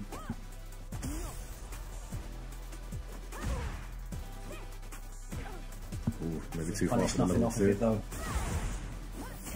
Beautiful late anti-air. That's going to hurt. Hikaru slowing it down here. Hurricane being forced to reassess his approach. He's whiffed again there. For the first time in the set, we're seeing him overextend a little bit. Text that drive rush accident off a whiff light. Buttons on wake up. Oh, the delay, that was disgusting. Yeah, and that is going to be the level 3. What a trap. And suddenly, after losing that first round so convincingly, Hikaru with the switch to Manon. Looking like a genius character switch here. Back in the set. And Hurricane was looking like he was going to run away with this when he took that first game after obliterating the Aki. Winning that first game so quickly, all of a sudden, a big whiff at the start of the round though from Hikaru. Wake up buttons again. Hurricane's got to keep it tight here. Hikaru's identifying some gaps. Yeah, he was susceptible to wake up buttons in the first game against KOG as well, so certainly something he needs to be more mindful of. They're not respecting him, so he just needs to close the door and another check. Break. Offensive field press. Oh, that was a poorly spaced dive kick. He gets away with it. He's not going to get away with it here, though. Logan. Oh my God, the pressure. Taken off. What? It was a terrible dive kick. He whipped it. Oh, I see what you're referring to. No pun intended. Watch out. Oh my God, full screen. He's just pressing buttons, bro. It's not enough to cheer. Hikaru is no scare. He is pressing buttons at any opportunity. Hurricane's got to make him pay for that. Because some of these setups he needs to tighten it up, man. Yeah, some of these setups are legit tight. These are legit meaties. Jump into the low forward, gets a counter hit. What? Wake up, come on! No, Hikaru's in the zone. He mistimed the throw there, I think. So he did say punish counter, and again, yeah, right, yeah, exactly. A little bit off with his timings. Burn himself out. This is great for Hurricane. Hikaru's in big trouble. He's overzealous here. Why do you let him out of the corner? Too much block stuns. What's he doing? He was scared of the wake up. It's gonna hurt. Oh no, anti-air. Oh my word. Look at the meter. Look at the meter. Nice stand like it. Doesn't react to that dive kick. Has to take it. No back throw. It's a forward throw. Hikaru's going to get his meter back. Still set point Hurricane, but all the resources from Hikaru. Next hit wins for either of these players. Hurricane looking for a drive rush here. Oh, my word. Only, what, 2 hits there to the activation. It's not a CA, but I think this is one of the third hardest hitting in the game. She dead, Logan? He's only on level 3. Okay. Yep, she is. Damn. Level 3 with Manon is still huge. I think Manon, Lily, Zangief, those guys hit hard. Oh, we've also got Raging Demon now as well, to be fair. Oh, here we go. Final round. Set point both players. This time the meaty throw does work. Jumps in and gets away with it. Again, the button off the string. Big whiff on that roundhouse. Hurricane got to be careful. Nice stand medium. Tries to back throw. Hurricane takes it. Hikaru's really playing well here with Manon. Even in the corner. Oh, commentator's curse. Bad button. Oh, good block. Oh, no, she's done. He gets caught low, and that is it. And finally, Hurricane able to shut the door on Hikaru, who was challenging every opportunity that he had. Unfortunately, didn't pay off. The Manon switch looked really good. We've got another Manon on the screen right now. These guys have had incredible runs, by the way. I know we're going to be getting straight into this. I want to talk a little bit about it. Tachikawa was run in loser's bracket, so he lost to Harumi in pools, right? Yeah, and then he played it again, didn't he? I'll go down into loser's bracket. Bro, he had to play Gamer B, 2-0. Knuckle-Do beat him 2-1. Zed-Siri, the Chinese Cammy, beat him 2-0. Chris T beat him 2-0. Then he got his revenge on Harumi, 2-1. And then he lost, I think he lost the first game. I saw that. He lost the first. Harumi was playing insane. And Harumi then, was playing ridiculous, and he still managed to bring it back.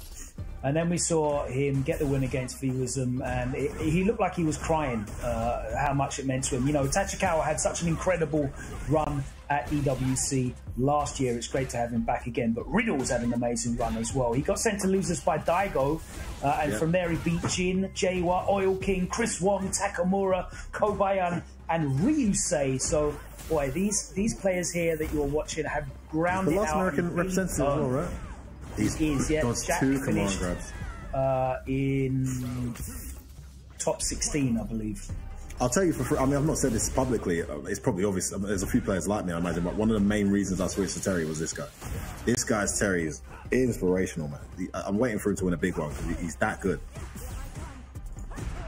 Great to see him on a long run here. I definitely think Terry's a character good enough to win. Was that a setup? What was that? He was still plus. What the hell was that? Oh my god, maybe it's one of them whiffs that's always plus. Terry's got a few of them himself. He misses a few juggles and he's still plus.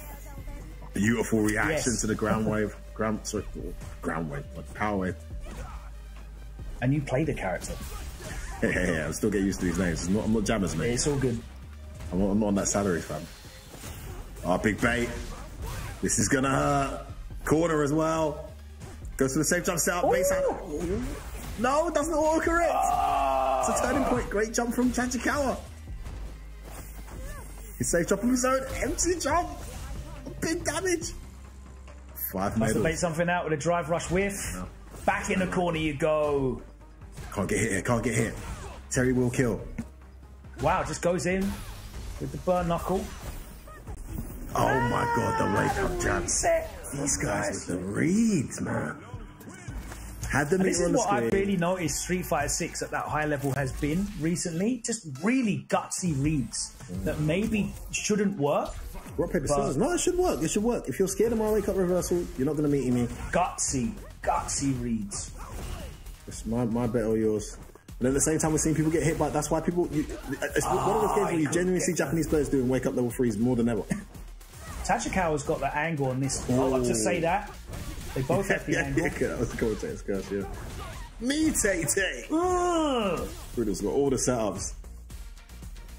He's got another nasty one. I wonder what that is on block then, because that hits so late. I know it's 0 on block normally after charge. Will kill, yeah. Beautiful conversion. Yeah, I don't know what that is. He made, but that button is 9, stand medium is 8 or 9 frames. It's not a fast button. So that must be, that must have a ton of roundhouse. That hit like block is so late. Yeah, that's what I'm saying. Must have a lot of active frames to make that work. Must be 4, I guess, normally. Nice check. And converts all the counter here as well. Riddle's getting a bit more stubborn now. Straight into the level 3 water. Confirmed. Whiff jab in his face. Yeah, we're supposed to string. The quick burn. Only a quick burn. Crazy. You know what I love about that presence of mind though? He whiffs it, right? Okay, switching to the head, and he's still fully focused on the hit confirm. Even though the jab whiffed, you can lose concentration for a second. Like, oh crap, my jab. He was still fully focused, and as soon as he saw the hit, boom. Great presence of mind there. He's had a great run, Riddles, but so has Tachikawa. Such a shame one of these guys is not going to be able to win it. Going to be going out now. Switches to the Ed, who's been his trusted companion when it's not gone well with Manuel. Sometimes he starts to be Ed too.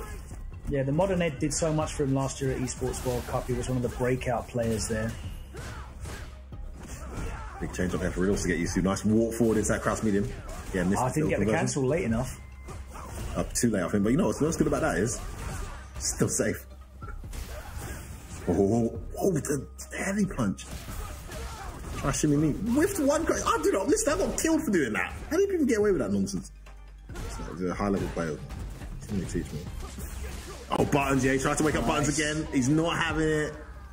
You got me with that last time. The door. And sometimes you just got to play the numbers.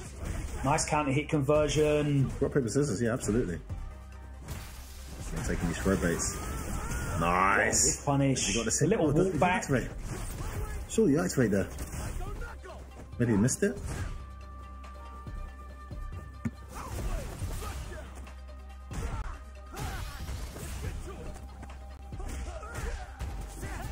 Such good bait. Surprised such cow didn't drive rush out of that though. Nice idea. Oh, catch him trying to backdash. He's got a level 3, gonna spend it all here, should be able to kill. Got that, boom. It's gonna be close. Very close. And he's burnt out now as well, so he's got to be very careful. Just that. Pixel. Oh, the drive reversal goes in. Plus, Burns himself out. That was so plus. He's got to be careful there. Oh, he throws. He's going to get his gaze back in time. Another throw. Set point. Riddle's going to go in. No! Oh! He tried to face up. It didn't happen. Set point both players. Oh, beautiful attempt to the comeback there from Riddles. Final round. Damn, that went from so far away. Right? Great block on the overhead. Reversals him back in the corner. Jab and throw. Riddles is really trying to go in here. And Tachikawa senses it. Busts out the reversal straight away. Oh. No, Riddle's right in his face here. No, not again. It's that angle. That jump angle is perfect from Tachikawa once again, and he's going to be able to get the safe jump in. That's it. Tachikawa, no. Riddles, oh my God. Oh, Tachikawa too clutch. Eliminated in loser's bracket, but the good news is he will be going to the Esports World Cup finals next week, representing Canada, of course. He has qualified, so his job is done, and his work is done today as he is eliminated from the bracket. Tachikawa will advance, and he will go on to face Hikaru. Next up, we have got Matsu, which is a player that I don't know a great deal about, to be honest with you. Yeah, I've learned that and Junior, 2 Japanese players. 6 Japanese players in this top 8, no surprise to me. They came out in force. Wow. Definitely a force to be reckoned with right now. I think it's inarguable that they are the best region in the world when it comes to Street Fighter 6 these days. Yeah, I mean... And it just goes to show you the depth, doesn't it? Because these are certainly not 2 of the names that we were talking about as potential qualifiers at the start, given how many players were here from Japan. It's just the dense level of high-level players they have in Japan. It's just crazy, isn't it? I mean, how many players are in 20 MR upwards online in Japan? It's just, compared to other parts of the world, it's just ridiculous. I think Matsu actually had the longest losers bracket run as well. He lost to Hibiki early in pools. And then he had to beat Fujimura, Tiger, Takeuchi, Otani, which is ironic because Otani used Ken. He eliminated Jack and then beat Pochikog to qualify. And here he is fighting in losers bracket against Junior, who is one of those Japanese Zangiefs that we were talking about on day 1. Remember, Femi? Big bait. Matsu going in here. That level 3 power up. Great use of just that. Overwhelming. Huge life lead. Yeah, exactly. Carry that on into any further rounds should they happen. Knocked down. Can he make it count? Just jumps out. Makes the right call again. Having a hard time getting anything going here, Junior. Considering she hasn't really got a reliable reversal, he struggled to apply pressure here. Yeah, it didn't really time that button. It was interesting. I think it was a throw. Engagement in general has all been like on Matsu's terms. Nice anti-air. Okay, perfect parry. Make this count. Oh, the meatiest headbutt. Could have killed that easily. Why did he not kill? He's getting greedy, looking to get the kill without spending any super. No, but he didn't spend any super. He could have spent cancellation gauge. Oh, look at that still plus 1 setup. That's disgusting. Face out the parry. Oh my God, Matsu. I haven't seen that one. That is hideous, Logan. That is hideous. Wait, what was that? Empty jump Tatsu, which is usually negative, or is it even? No, it's still plus. What, on crouch it whiffs, so you get punished. Yeah. But the bomb made it plus. So plus that I think his throat whiffed, and then the second bomb hit. Oh my God, it's so sick. Jeepers creepers, Matsu, another scientist. I'm really loving what the King players are doing with the double bomb. He's such a creative character, man. This is such a good buff for them to just... And I love that the buff requires, study and, to really get the best out of it. Good grief. This is just slugfest. I mean, he's staying in there. He's getting trade hits, but he's getting pushed to the corner every time. Nice. That should be dead. That was a light. I thought it was a heavy. Okay, burns himself out here. I mean, Matsu's clearly only got 1 speed. And for once, he's run into a truck there in that round. He's an absolute monstrous approach to the game.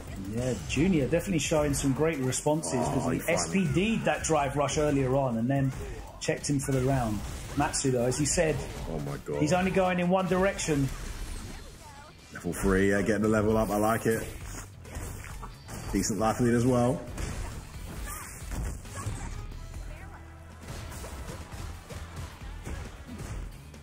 Keep it true. Oh, nice punish there on the target combo. Can't get much out of it though. The stand medium catches the charged up heavy punch. Didn't hold it long enough. Oh, with that stand medium. Oh, this is horrible. Just been in the corner the entire round. My God. The entire set he's been, even when he won it from the corner. Good Lord. Matsu just mauling. He's got set point now. Just too far to get anything. Is that?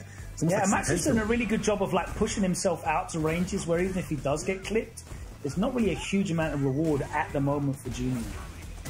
There's a nice chunk of damage though, and it's a rare instance. Matsu finding himself in that corner. We haven't been over here for the Elixir de Nuit. Oh, that's a massive, massive turnaround.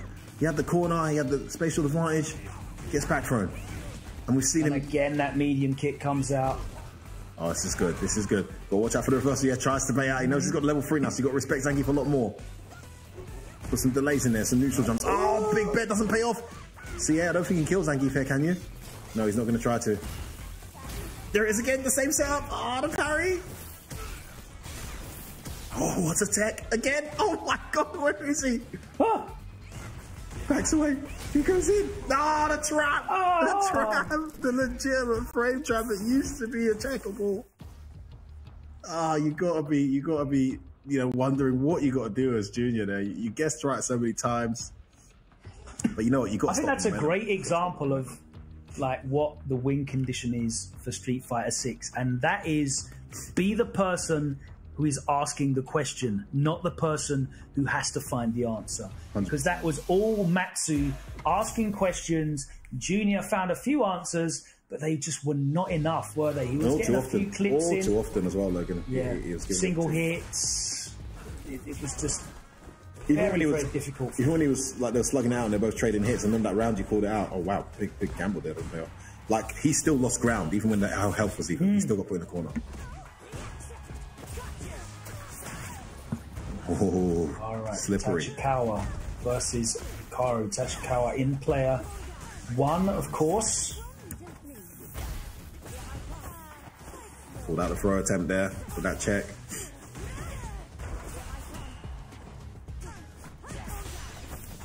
Oh, and resets as well. Man, that round was looking so good for Hikaru until Tachikawa started playing. 4 medallions as well. Parries that. This is gonna hurt. With the scaling. Hey, look at that. Wait, was that not scaled? I think he delayed it. Oh my goodness. What? Whoa. Bet everything on that. Okay, Hikaru's got to make this count. Yeah, buttons. He thought he was going to be scared of level 3. He wasn't. But he's going to take note of that for next time. Goes in. And again.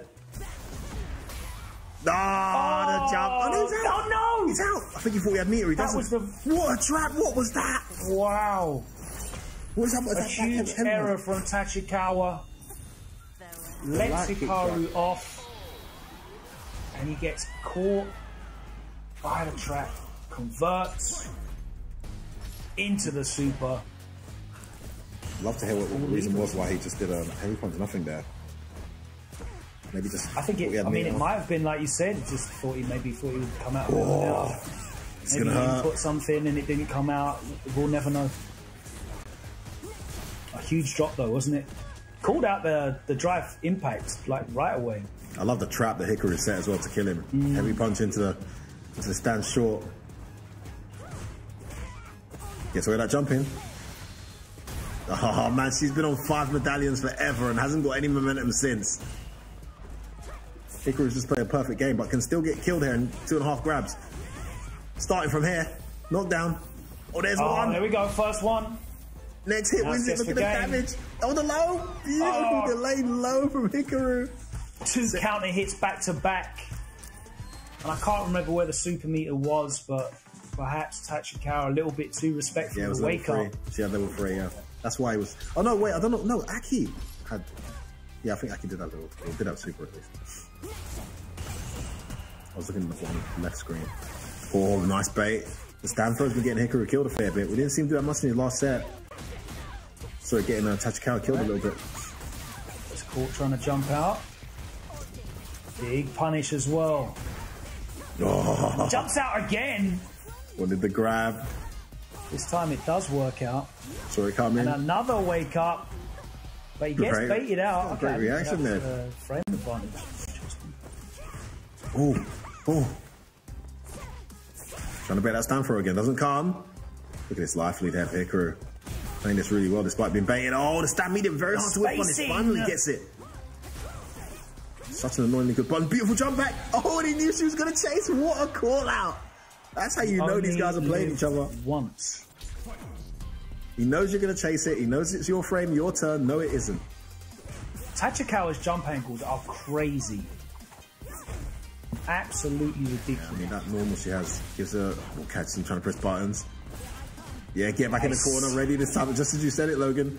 Beautiful conversion of the counter hit stand medium into the crouching heavy. Gets him back in this round. Can Tachikawa make it count? Slow this Hikaru momentum down. Still has a life lead, does Hikaru. Sorry, does Tachikawa. Oh, empty jump throw, not anymore. Pretty much even now. Oh, nice check. What are you doing? No, Tachikawa, not like this. What happened? Another error. Bar. Was he looking Hikaru for finds himself in set point now. Man, that was greedy. If that was on purpose, that was very greedy. And, I mean, I don't see the motivation. Could have killed again, I feel. Tachikawa got to slow this down here. It is set point Hikaru. Oh, nice. Saw the overextension there. Stuck the button out of me. He stand jabbing to the target combo. Corner carry, we got it.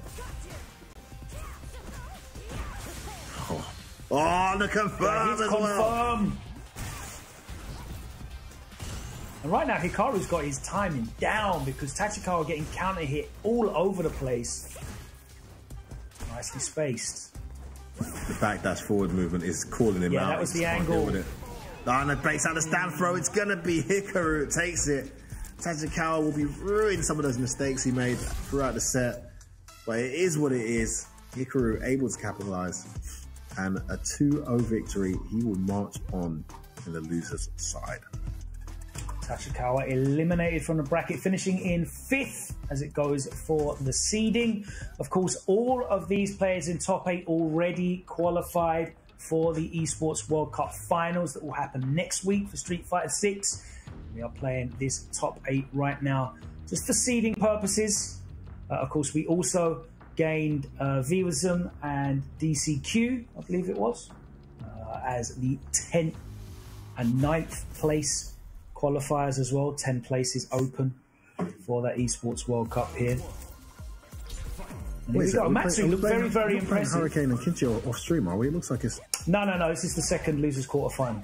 No, but I'm just on Start GG and it says 1-0 Kinchi. That's the Hurricane. Hopefully it's a mistake. Say that for me. Oh, okay. Let me refresh. Yeah, no, it says it's waiting on station 1. Yeah, Goichi versus Matsu. Yeah. I've got 1-0 here to Kinchi. Oh. Hope you're right. Right, let's get to this game. Can Goichi slow down this train wreck? I mean that in a good way, by the way. Absolutely frightening rushdown already. Matsu can't get going here, getting some of his own medicine at the moment. Overhead attempt, doesn't work out. Matsu, oh, there we go. Goichi got caught out, didn't he? By the drive impacts against Kinchio. Maybe Matsu thought he could do it himself. Goichi there, last second. Goichi just continuing where he left off. Matsu having a real hard time getting going here. Ooh, had the count hit, could have killed there. Huge life lead. I didn't spend it. I thought he might do that just to get some momentum and take some bars away. Tries to jump in, that's not going to be the answer. Great angle there. Goichi looking really strong, isn't he? Very dominant. It's just, look, don't get me wrong, Zangief and Chun-Li are very different characters, but you look at how hard Junior found it to just slow down Matsu, and how hard everyone has, to be honest. He usually has some momentum. Chun-Li's very, very good at converting off checks. And if you walk into any of her buttons in neutral, she's got such great conversions from them. To be fair, there were a lot of checks from Junior. But like you said earlier, I mean, not a lot of reward. Yeah, exactly, very little reward. And the spacing, credit to Matsu, but on this occasion, you make those mistakes against Chun-Li. Oh, unfortunate, didn't get the trick recovery. Was facing the wrong way. Look at that. Kicks him up. No bait of the tension. Just the crouch heavy in the middle of your string. Are you serious?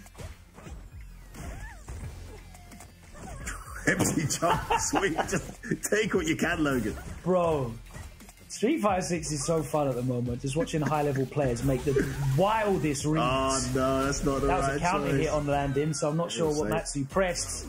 But it's set point to Goichi. Looking to eliminate this Japanese. Kimberly's been a revelation here at this LCQ, but Goichi looking very much in control right now. Fishing that open palm. Okay, finally wins the scramble. Flattered, beaten to the punch, and he does cash out the level 3, and he is going to hold that power up, potentially going into a last round if he can close out here in the corner. But Goichi, again, just walks up. He just offers some buttons, but Matsu doing really well with the spacing and the timing now. There's the counter here. He's going to dump all of his drive gauge and get the kill and save one set point. And he is going to carry that buff into this last round. Still set point Goichi. And again, nice spacing here on Matsu. He's changed the spacing, hasn't he, a little bit? He has. He's getting momentum going a lot earlier. He's changing up, using the OD run as well. Trying to keep it safe. Beat some scrambles. Nice. He's sticking out the range. That's better now. One more guess and he can get this back. Look at this turnaround. Great block from Goichi. Good block from Goichi. Dragon Ball reactions, boy. Counter hit. No conversion. Doesn't want to spend I don't think he was at the 3-bar threshold, so he didn't want to. That's gonna. Why did he do that? Gonna get level 3 and be close to burnout here. 2 bars gone. He's a CA.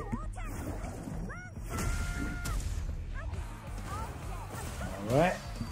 Drive rush pressure. Oh, he doesn't get out. Set point. Oh, the tech. He spent 2 bars. He's insane. What? Oh, this. The 100 delay throw takes by Goichi. The ultimate Goichi defense. But the intimidating wall forward. Huh? The run nothing. No conversion. The what? Oh my god! The overhead. What? What in that range? That was so far. Matsu saving set point, and here we go to a final game. Another great check though from Goichi. Counter hits him, and there's the, as I said, the reward for those checks is huge. Straight to the corner. Look, I need to watch the replay. I'm pretty sure she was standing up when that hit. I'm pretty sure she was standing up. No, not when it hit. When he did it, she was standing up. She's walking back. Oh, need like last You're second. You're gonna crouch. Watch out for the slide, boy. Oh no! That's frame trap from Matsu. Bye. 7-7, bye. Damn! That punish counted a light. That was okay. Stand light punch is a good answer to teleport. It really is, off, I guess. Just gotta know which teleport it is. What a conversion! Goichi, please.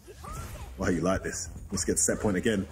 Matsu's done well to bring us back. The dash, oh my days! He's been playing that. That's that Fatal Fury option. Dash under the jumping. Oh, nice. What a choice! Goichi, your Esports World Cup Fatal Fury champion, in effect. This guy, when he hits forward, good lord. And Chun-Li is just unbelievably underrated. Flips that forward medium punch. Oh!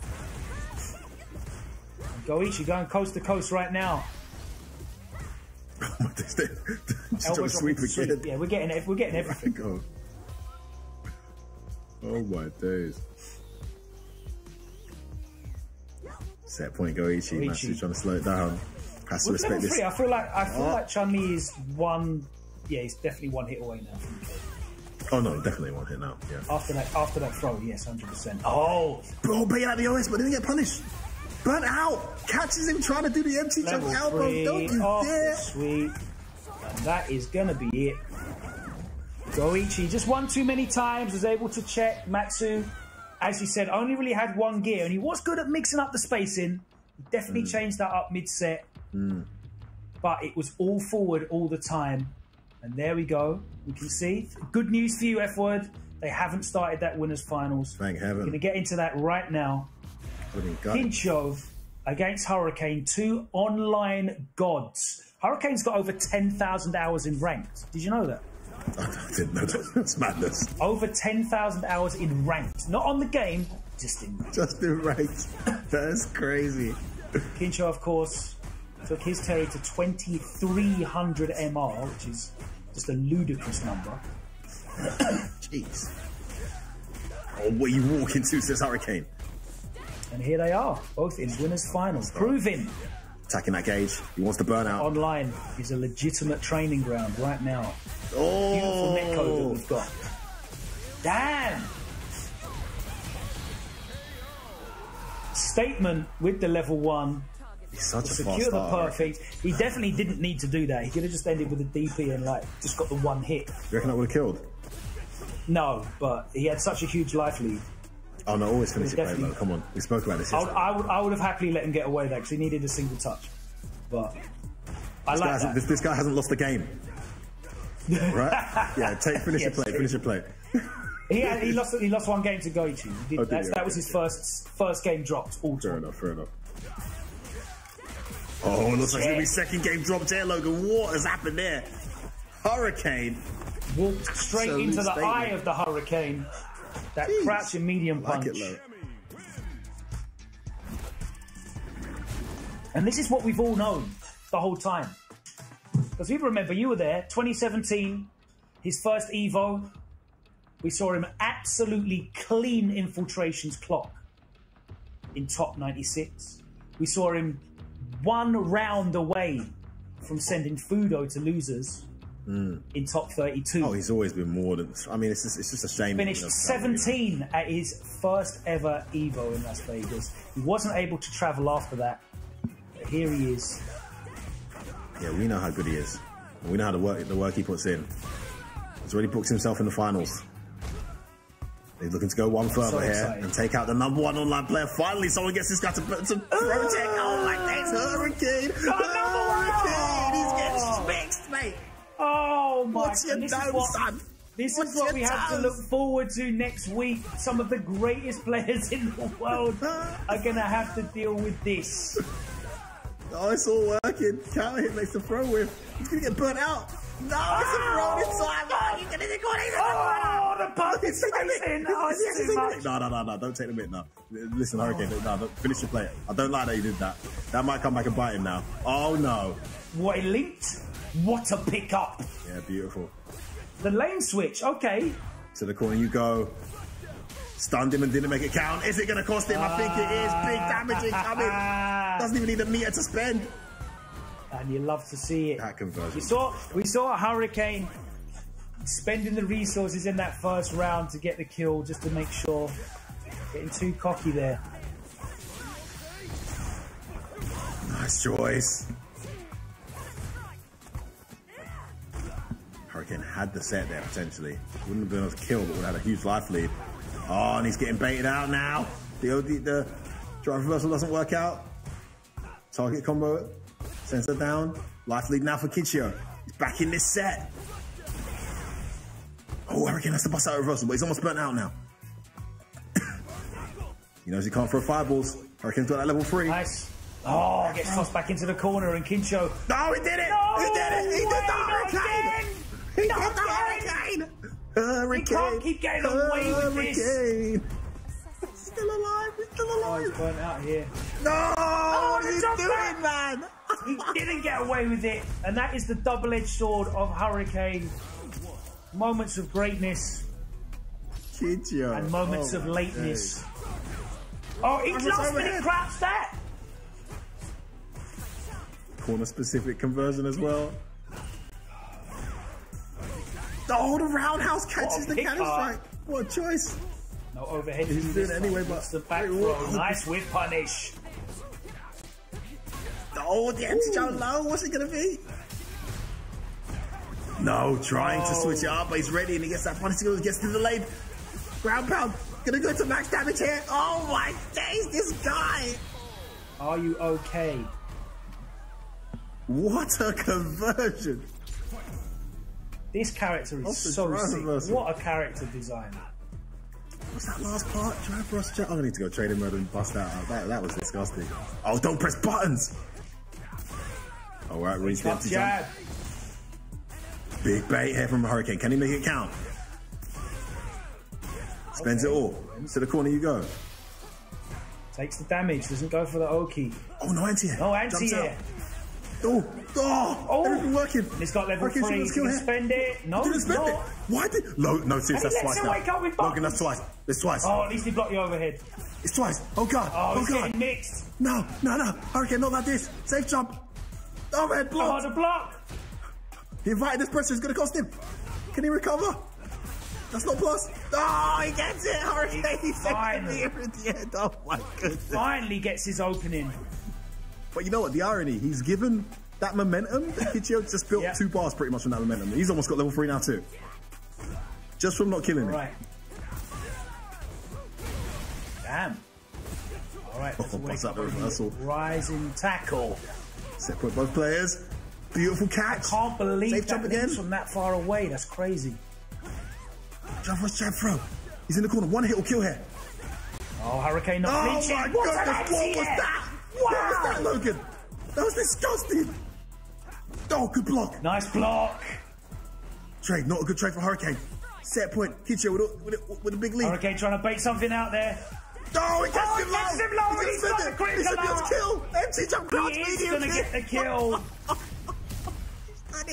That was the most online set I've ever watched, and it is so fitting because both of these guys are online monsters. Beasts. But Hurricane is the one who advances to grand finals, and my heart. Goodness.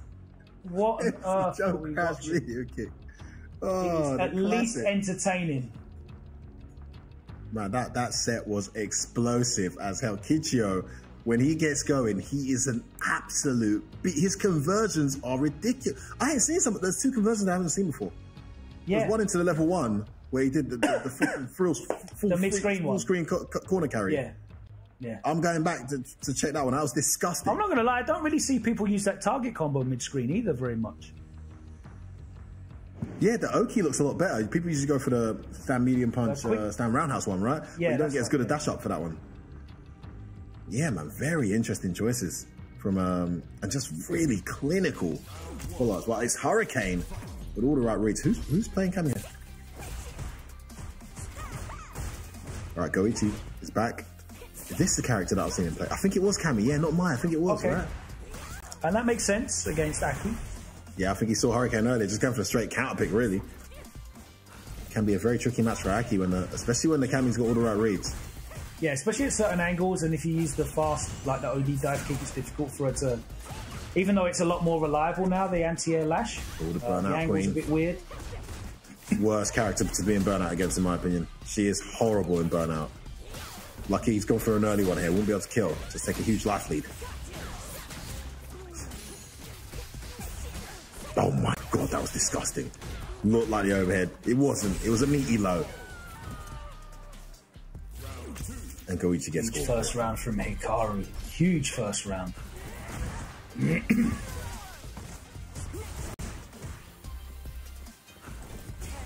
Wake up, stand like it. Wow. He has to protect that. Oh, that works. Get out of there. Goichi trying to chase. He was too far away, and the option select crouch heavy into the hit confirm. Oh my god, that's going to do a chunk of damage. And he tags the level 1 onto the end of it as well. Yeah, maximize that damage, Logan. Spend it all. I wonder what his motivation was there. Wanted to maybe get the kill at the level 1. He's giving Goichi a chance there, putting himself in burnout. Oh, no empty jump. Crouch medium for you, mate. What a catch! Oh, beautiful play here from Goichi. He's going to be burnt out. Yeah, the button after the jab. You've got to be ready for that. Hurricane didn't fall for that once. That's experience against Aki. From certain ranges, if you press light, there's a lot of characters, they just got a button they're going to press because they know you've got pretty much nothing afterwards unless you do a counteration. And that's that lack of... I could have pressed the button and stayed airborne there, I feel.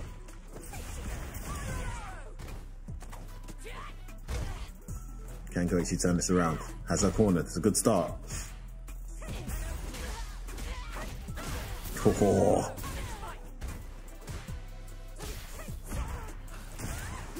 Too far for the time. Cross medium to Link.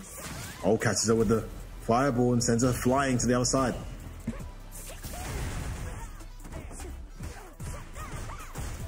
What a whiff punish from Goichi.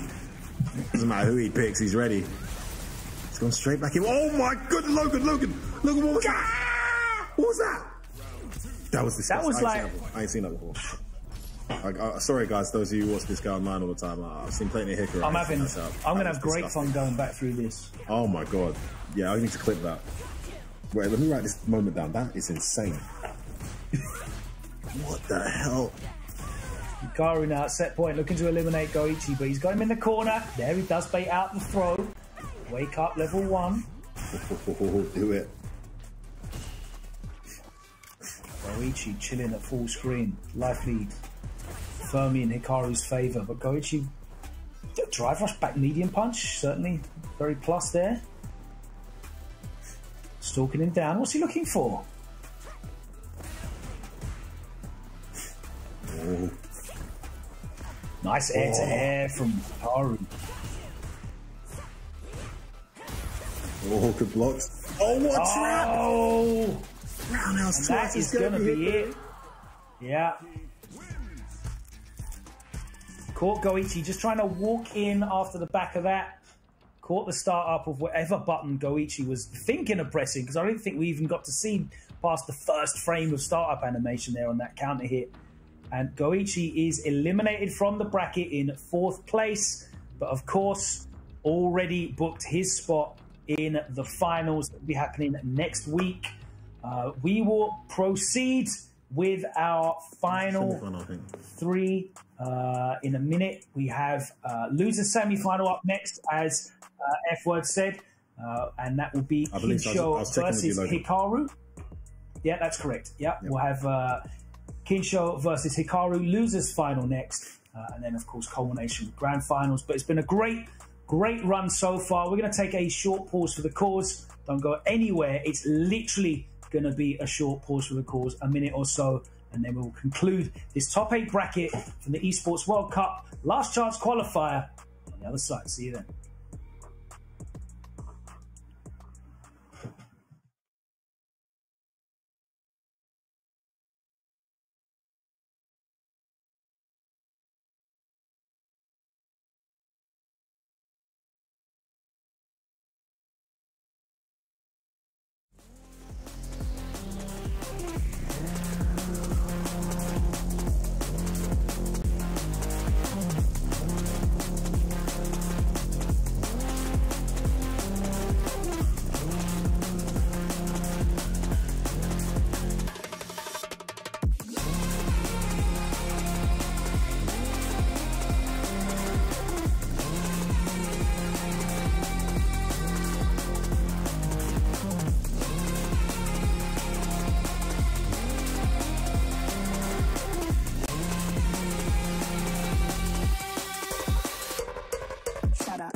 yo.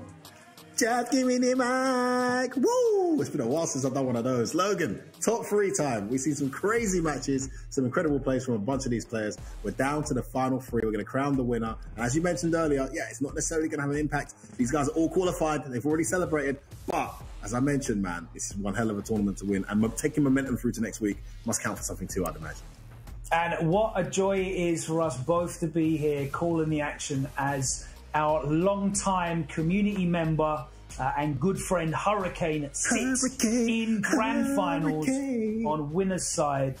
Let's go, Claude. To take the #1 spot and the top seed out of this LCQ. But let's get into losers final now. And it's Kinsho, the Terry, up against Hikaru's Immaculate Aki. Here we go. This is 2 out of 3 here in this top 8. Just a reminder, there is no prize money on the line for this. Their prize money will be secured when they play at EWC. Guaranteed money regardless of where they place. Wow, just burn yourself out against the burnout queen. Oh, yeah. Just hope you don't get side switched here. Well, dead man walking here. Yeah, level 1 should be enough. Good meter management there. I'm always underestimating the length of combos and the amount of damage that Aki can do off of even the most basic of conversions. Oh, she's a tank, man. She hits like a tank. Oh, I thought it was close enough to be safe at least. Poor space burn knuckle gets well punished. Not much damage, but to the corner you go. Get hit by that crouch medium meaty. Counter hit what you pressing. I'm not scared of your wake up, says Hikaru. Oh, missed his overhead. Mistimed. And toss back in the corner. Oh, to delay into that stand heavy. Oh my, they spend it all. Yeah. Hikaru not looking to OS with the level 1. Just eats the counter hit on that heavy punch. Big chunk of damage, 45%. More plus frames. Oh my god. Where's the drive gauge?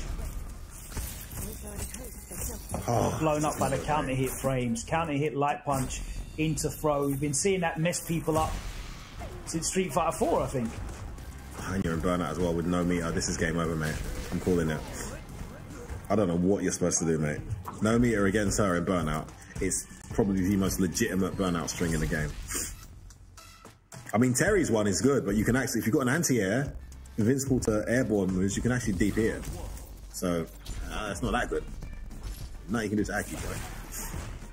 Very well played. 1-0 to Hikaru. Yeah, no way of getting it. I like that setup. Looked a bit low to the ground. So dash might have been a bit of an overextension. So just went for the meaty burn knuckle. Dash jab connects. Hikaru trying to jump out the corner perhaps. Or back dash. Really good round here. Oh, converts as well. Ready to convert. Look at that meaty jab off the whiff stab medium. Such a disgustingly perfect setup. There from Kinchio. I love Terry's corner meaty setups, man. Oh, yeah, it really makes you feel like you're playing Street Fighter 4 again a little bit. It's so creative, man. Look, there it is. Look, see that? Meaty jab. Beautiful timing. This Kinchio guy's got it all unlocked.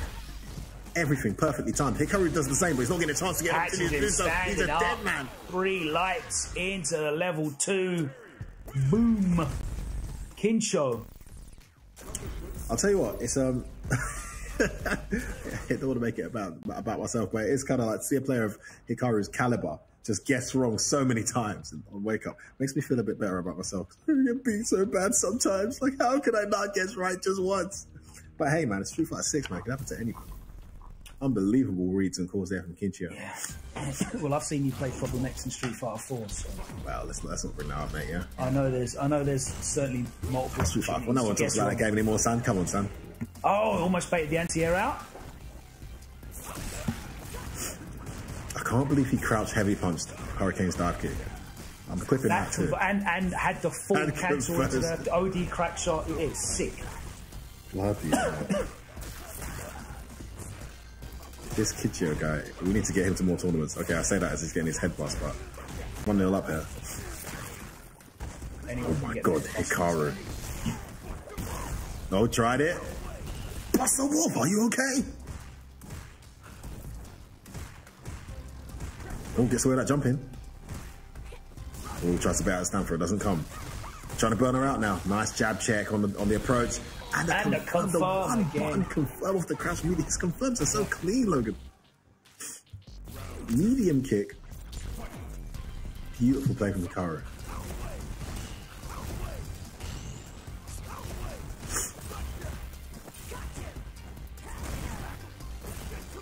Nice, he's seen that trick before. It's a very hard button to correct DP, but he got it out. Doesn't matter though, overhead gets blown up by level 1.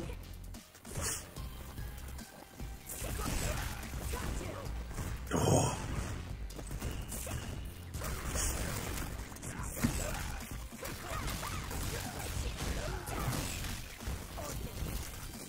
Pressure from Hikaru is just going full blown offense mode, and yeah, Kichio senses it. Out of here. Yeah, I think he just felt the need to slow it down. Oh, it's going to count big time there as he gets an opening. Quick burn. The meaty crouch medium. Oh, this round was looking so good for Hikaru. Now he's in trouble. Beautiful string. The delay's well blocked. It doesn't matter. Keep the pressure on. Kichio gets himself to set point here. Looking to get that run back with Hurricane. What a run back that'll be as well if the first one was anything to go by. Hikaru's got other plans though. See that Manon again. Whoa. Hikaru looking to level this up. Big life lead here. Oh, the overhead links. It's going to be one apiece, Logan. Should be able to close this out. He rarely drops. Yes, he'll get it.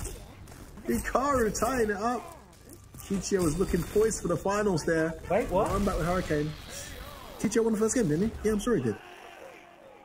Yeah. So what does that make the score, bro? Why does it say 1-0? I know. I'm so confused. All right. Why does the score say 1-0 Kichio? Moving on. Hikaru is going to make it into grand finals where he will face Hurricane, and we will have a run back of the semi-finals, which saw Hikaru forced to switch to a Manon pick. Didn't work out for him. But is he going to go straight into that and open up with that pick? What do you think, F-Word? I'm still recovering from the mind shakings I just took. Yeah, I think I would have loved to see the run back with Kichio, but I think maybe he did look really strong with Manon. Actually, it didn't look like a second. Like it didn't really look like a secondary. He was doing some very Kami specific things. I really liked the strings he was doing with the overhead. He made Hurricane uncomfortable at times as well, and had better answers for the jump in. So. But he's just such a strong Aki player. I mean, either way, when I saw this top 3, I thought the outcome's awesome. Either way, we could have this phenomenal guy online who very few people really know about in Kichio winning. Massive, great result. One for the ages. Hikaru, who's due a win like this. It's been a while, you know, he's always up there in the top 8s, often top 3s, top 4s. So a win like this will be massive for him. And then, of course, Hurricane, a guy who we've always known is very capable, you know, close to us in terms of the UK scene, just hasn't been able to travel. So it's a wonderful story, whoever takes it. And now we're down to the final 2. But what I don't want to see is, and listen, Mena, I love you, bro, but I don't want to see no blow-ups like that Evo final, man. Allow it, man. I need some backs and forths. I need some drama. I need some adaptamentation. Yeah. No one wants to see them 6 rounds straight. I'm all here for excellence, but I want both players to look excellent. Come on, bro. That's what I'm talking about. I want to see a set for the ages, you know? So hopefully Hikaru can make the adjustments here to make it closer than it was, because even though Hurricane is literally 3 times the size of Hikaru, by the way. A hilarious camera angle. Well, you don't think they'd be in the same division if they were like MMA fighters or something like that, no? Absolutely. Even not like the UFC 1. That ain't happening. Jeez. Well, it's all about what you do on this screen in this game. So when it comes to that level of size, it's very closely matched. I mean, this is a massive shout out to Hurricane. What a run this is. I mean, this is an absolute stacked tournament. Japanese players for the ages. They came here to dominate. They very much did. I mean, 6 of them qualifying, I believe, at least. And here he is, winner's side. Maybe more? It was... Yeah, only the 6, because DCQ and Viverson were the other 2 players that qualified. So yeah, 6 out of the 10, 6 out of the top 8 Japanese. Hurricane managing to work his way through. He is in winner's side in grand final. And of course, if Hikaru is able to get the win, then we will get a reset. Still 2 out of 3. Yeah, would love to see a longer set here, guys, but it's 2 out of 3 the whole way. This is the LCQ, and we've had a lot of time. You want to enjoy some longer sets? Don't worry, we've got you covered next week in the Esports World Cup Street Fighter 6 finals.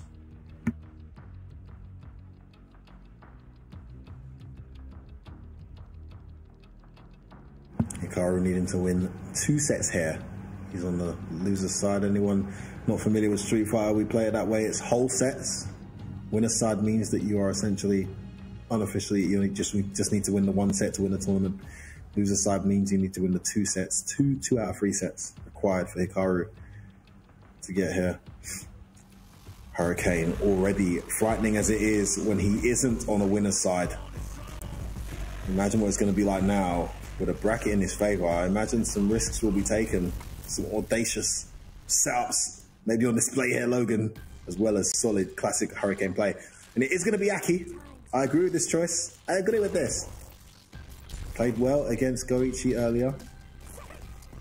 Familiar with the matchup. This is the thing about matchups that are considered bad. You play them enough, you know them better than the other matches. Sometimes they're the best choice. It's Hurricane who gets off to a good start here, though. Oh, pressing buttons on that wake up. He's not letting him get away this time. I like him keeping the walk back after the string. Sorry, say that again, Logan. I missed it. I like him keeping the lights tight. He had a problem with getting interrupted by a number of players. Creepers. Hurricane just slowly tightening the vice here.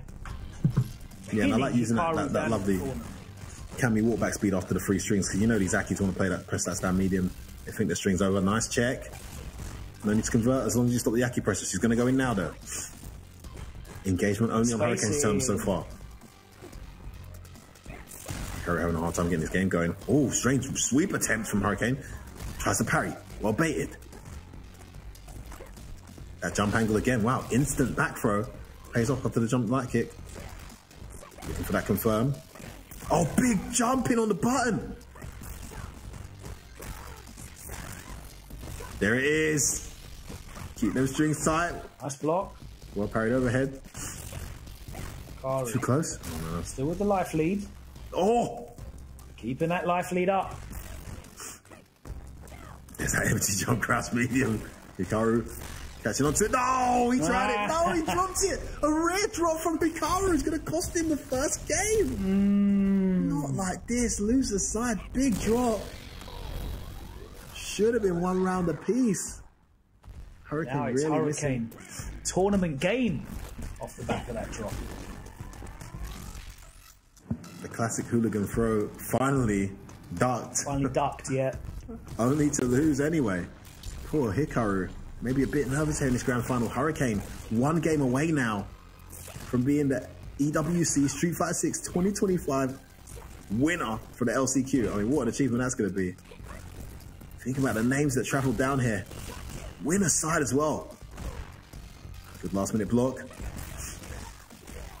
The empty jump crouch medium is his trusted friend. Pays off again. Plus on that, respect it. Plus, doesn't get the 3rd light. Nice whip punish there. Hikaru trying to get out of there.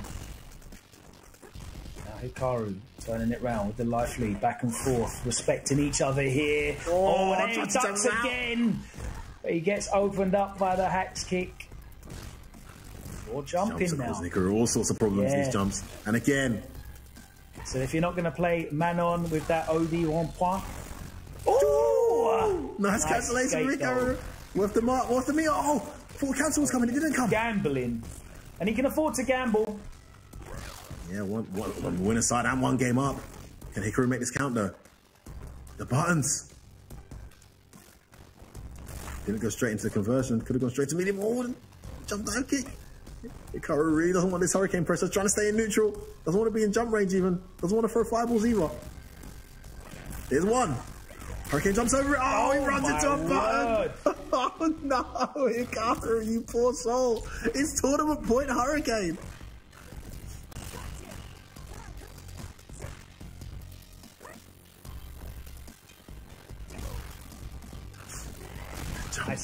Finally an answer. Oh my word. The recovery on that. did that so Felt late. like he did that so late. We share a brain cell, you and me. Nice counter hit conversion. Whoa, He was ready for the DP. Got counter hit. I'm not sure what came out there, whether it was back medium or just a failed input. Nice head to head. Sometimes it's not your day, Logan. This could be it. One more guess. Oh, he made him out. Hurricane's gonna take it. Do the honors, Logan.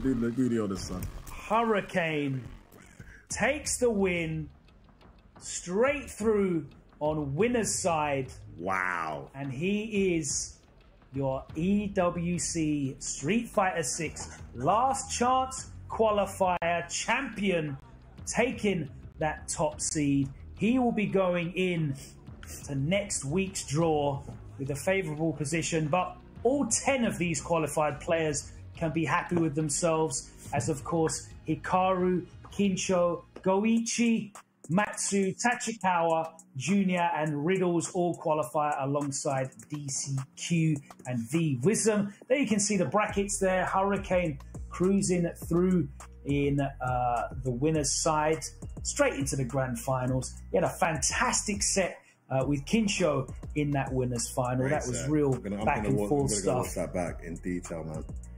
Kincho and Hikaru had a brilliant set as well in that losers final. A fantastic top 8, a celebration of the quality of these players who all have earned their place amongst the numbers in the Esports World Cup Street Fighter 6 finals. That's coming to you next week. But what a great day it has been. And how much confidence is that going to give Hurricane going into the Esports World Cup F1? Oh, tons. I mean, I think to win a tournament like that in that fashion, right? You know, to play out a level 3 from Hikaru at the end, really just icing on the cake. And to make Hikaru look so uncomfortable, we just saw Goichi, one of the greatest players in the history. I know he's not a Kami main, but one of the greatest players in history could hardly get Hikaru sweating in that matchup, let alone Hurricane made him extremely uncomfortable. I think for me personally, these last 3 days has been really exciting, just seeing a lot of the new, not new, but breakout lesser known players. Even Matsu in top 8. I mean, Matsu's insane, right, as well. Let's have a look at this top 8, because this top 8 list of names is not the 8 names that you would have put down on paper. Exactly. Kincho and Hurricane, very well known online. They're all over on YouTube replays. They don't have those placings, and that's only clearly because they haven't had the opportunity to travel that much. You've got players like Riddles, who have travelled a lot, but what a great performance it has been. He made an epic losers bracket run. And you've got players like Matsu and Junior, 2 Japanese players. Junior, one that kind of has been more on the radar, but Matsu looking really, really deadly here. Man, who is this guy, in 5th place. Sick play. So it's an exciting time, isn't it? Yeah, and even outside of the top 8, I mean, like I said, Harumi's another one I've got to call out, man. That guy's dousing. I know we know him, but just much more on the map there in this tournament and some of the stuff he does. And it's the uniqueness in the way they play. Like, I haven't seen anyone play Kincho quite the way, you know, play Terry quite the way Kincho does, for example. Yeah. You know, Hikaru is like an Aki of his own. Riddles is a very unique Terry too. I mean, it's been an absolute joy to watch. What a pleasure to commentate. And we have to give huge congratulations to Venusum, who did make it into the qualification spot. Great to have another hometown player, another Saudi Arabian player representing Twisted Minds. He'll join Latif, of course, who already qualified in that Esports World Cup pool. We will be bringing you all of that action next week, but thank you so much for joining myself and F-Word. What a pleasure it is to commentate. It feels like we haven't commentated together in ages, but it feels like we only commentated, you know, literally the other day, because we're still fully in sync. You know, the brain waves are brainwaving, the resonating. It was a joy to work with you. And big shout out to James Chen and Ringe, of course. Ringe and James Chen on fire today, by the way. Love that block, guys. Awesome stuff, man. Listen, you guys take it away next week. Enjoy the show. I'll be watching. Thank you so much for having me. Another massive shout out to Hurricane. Let's go, baby.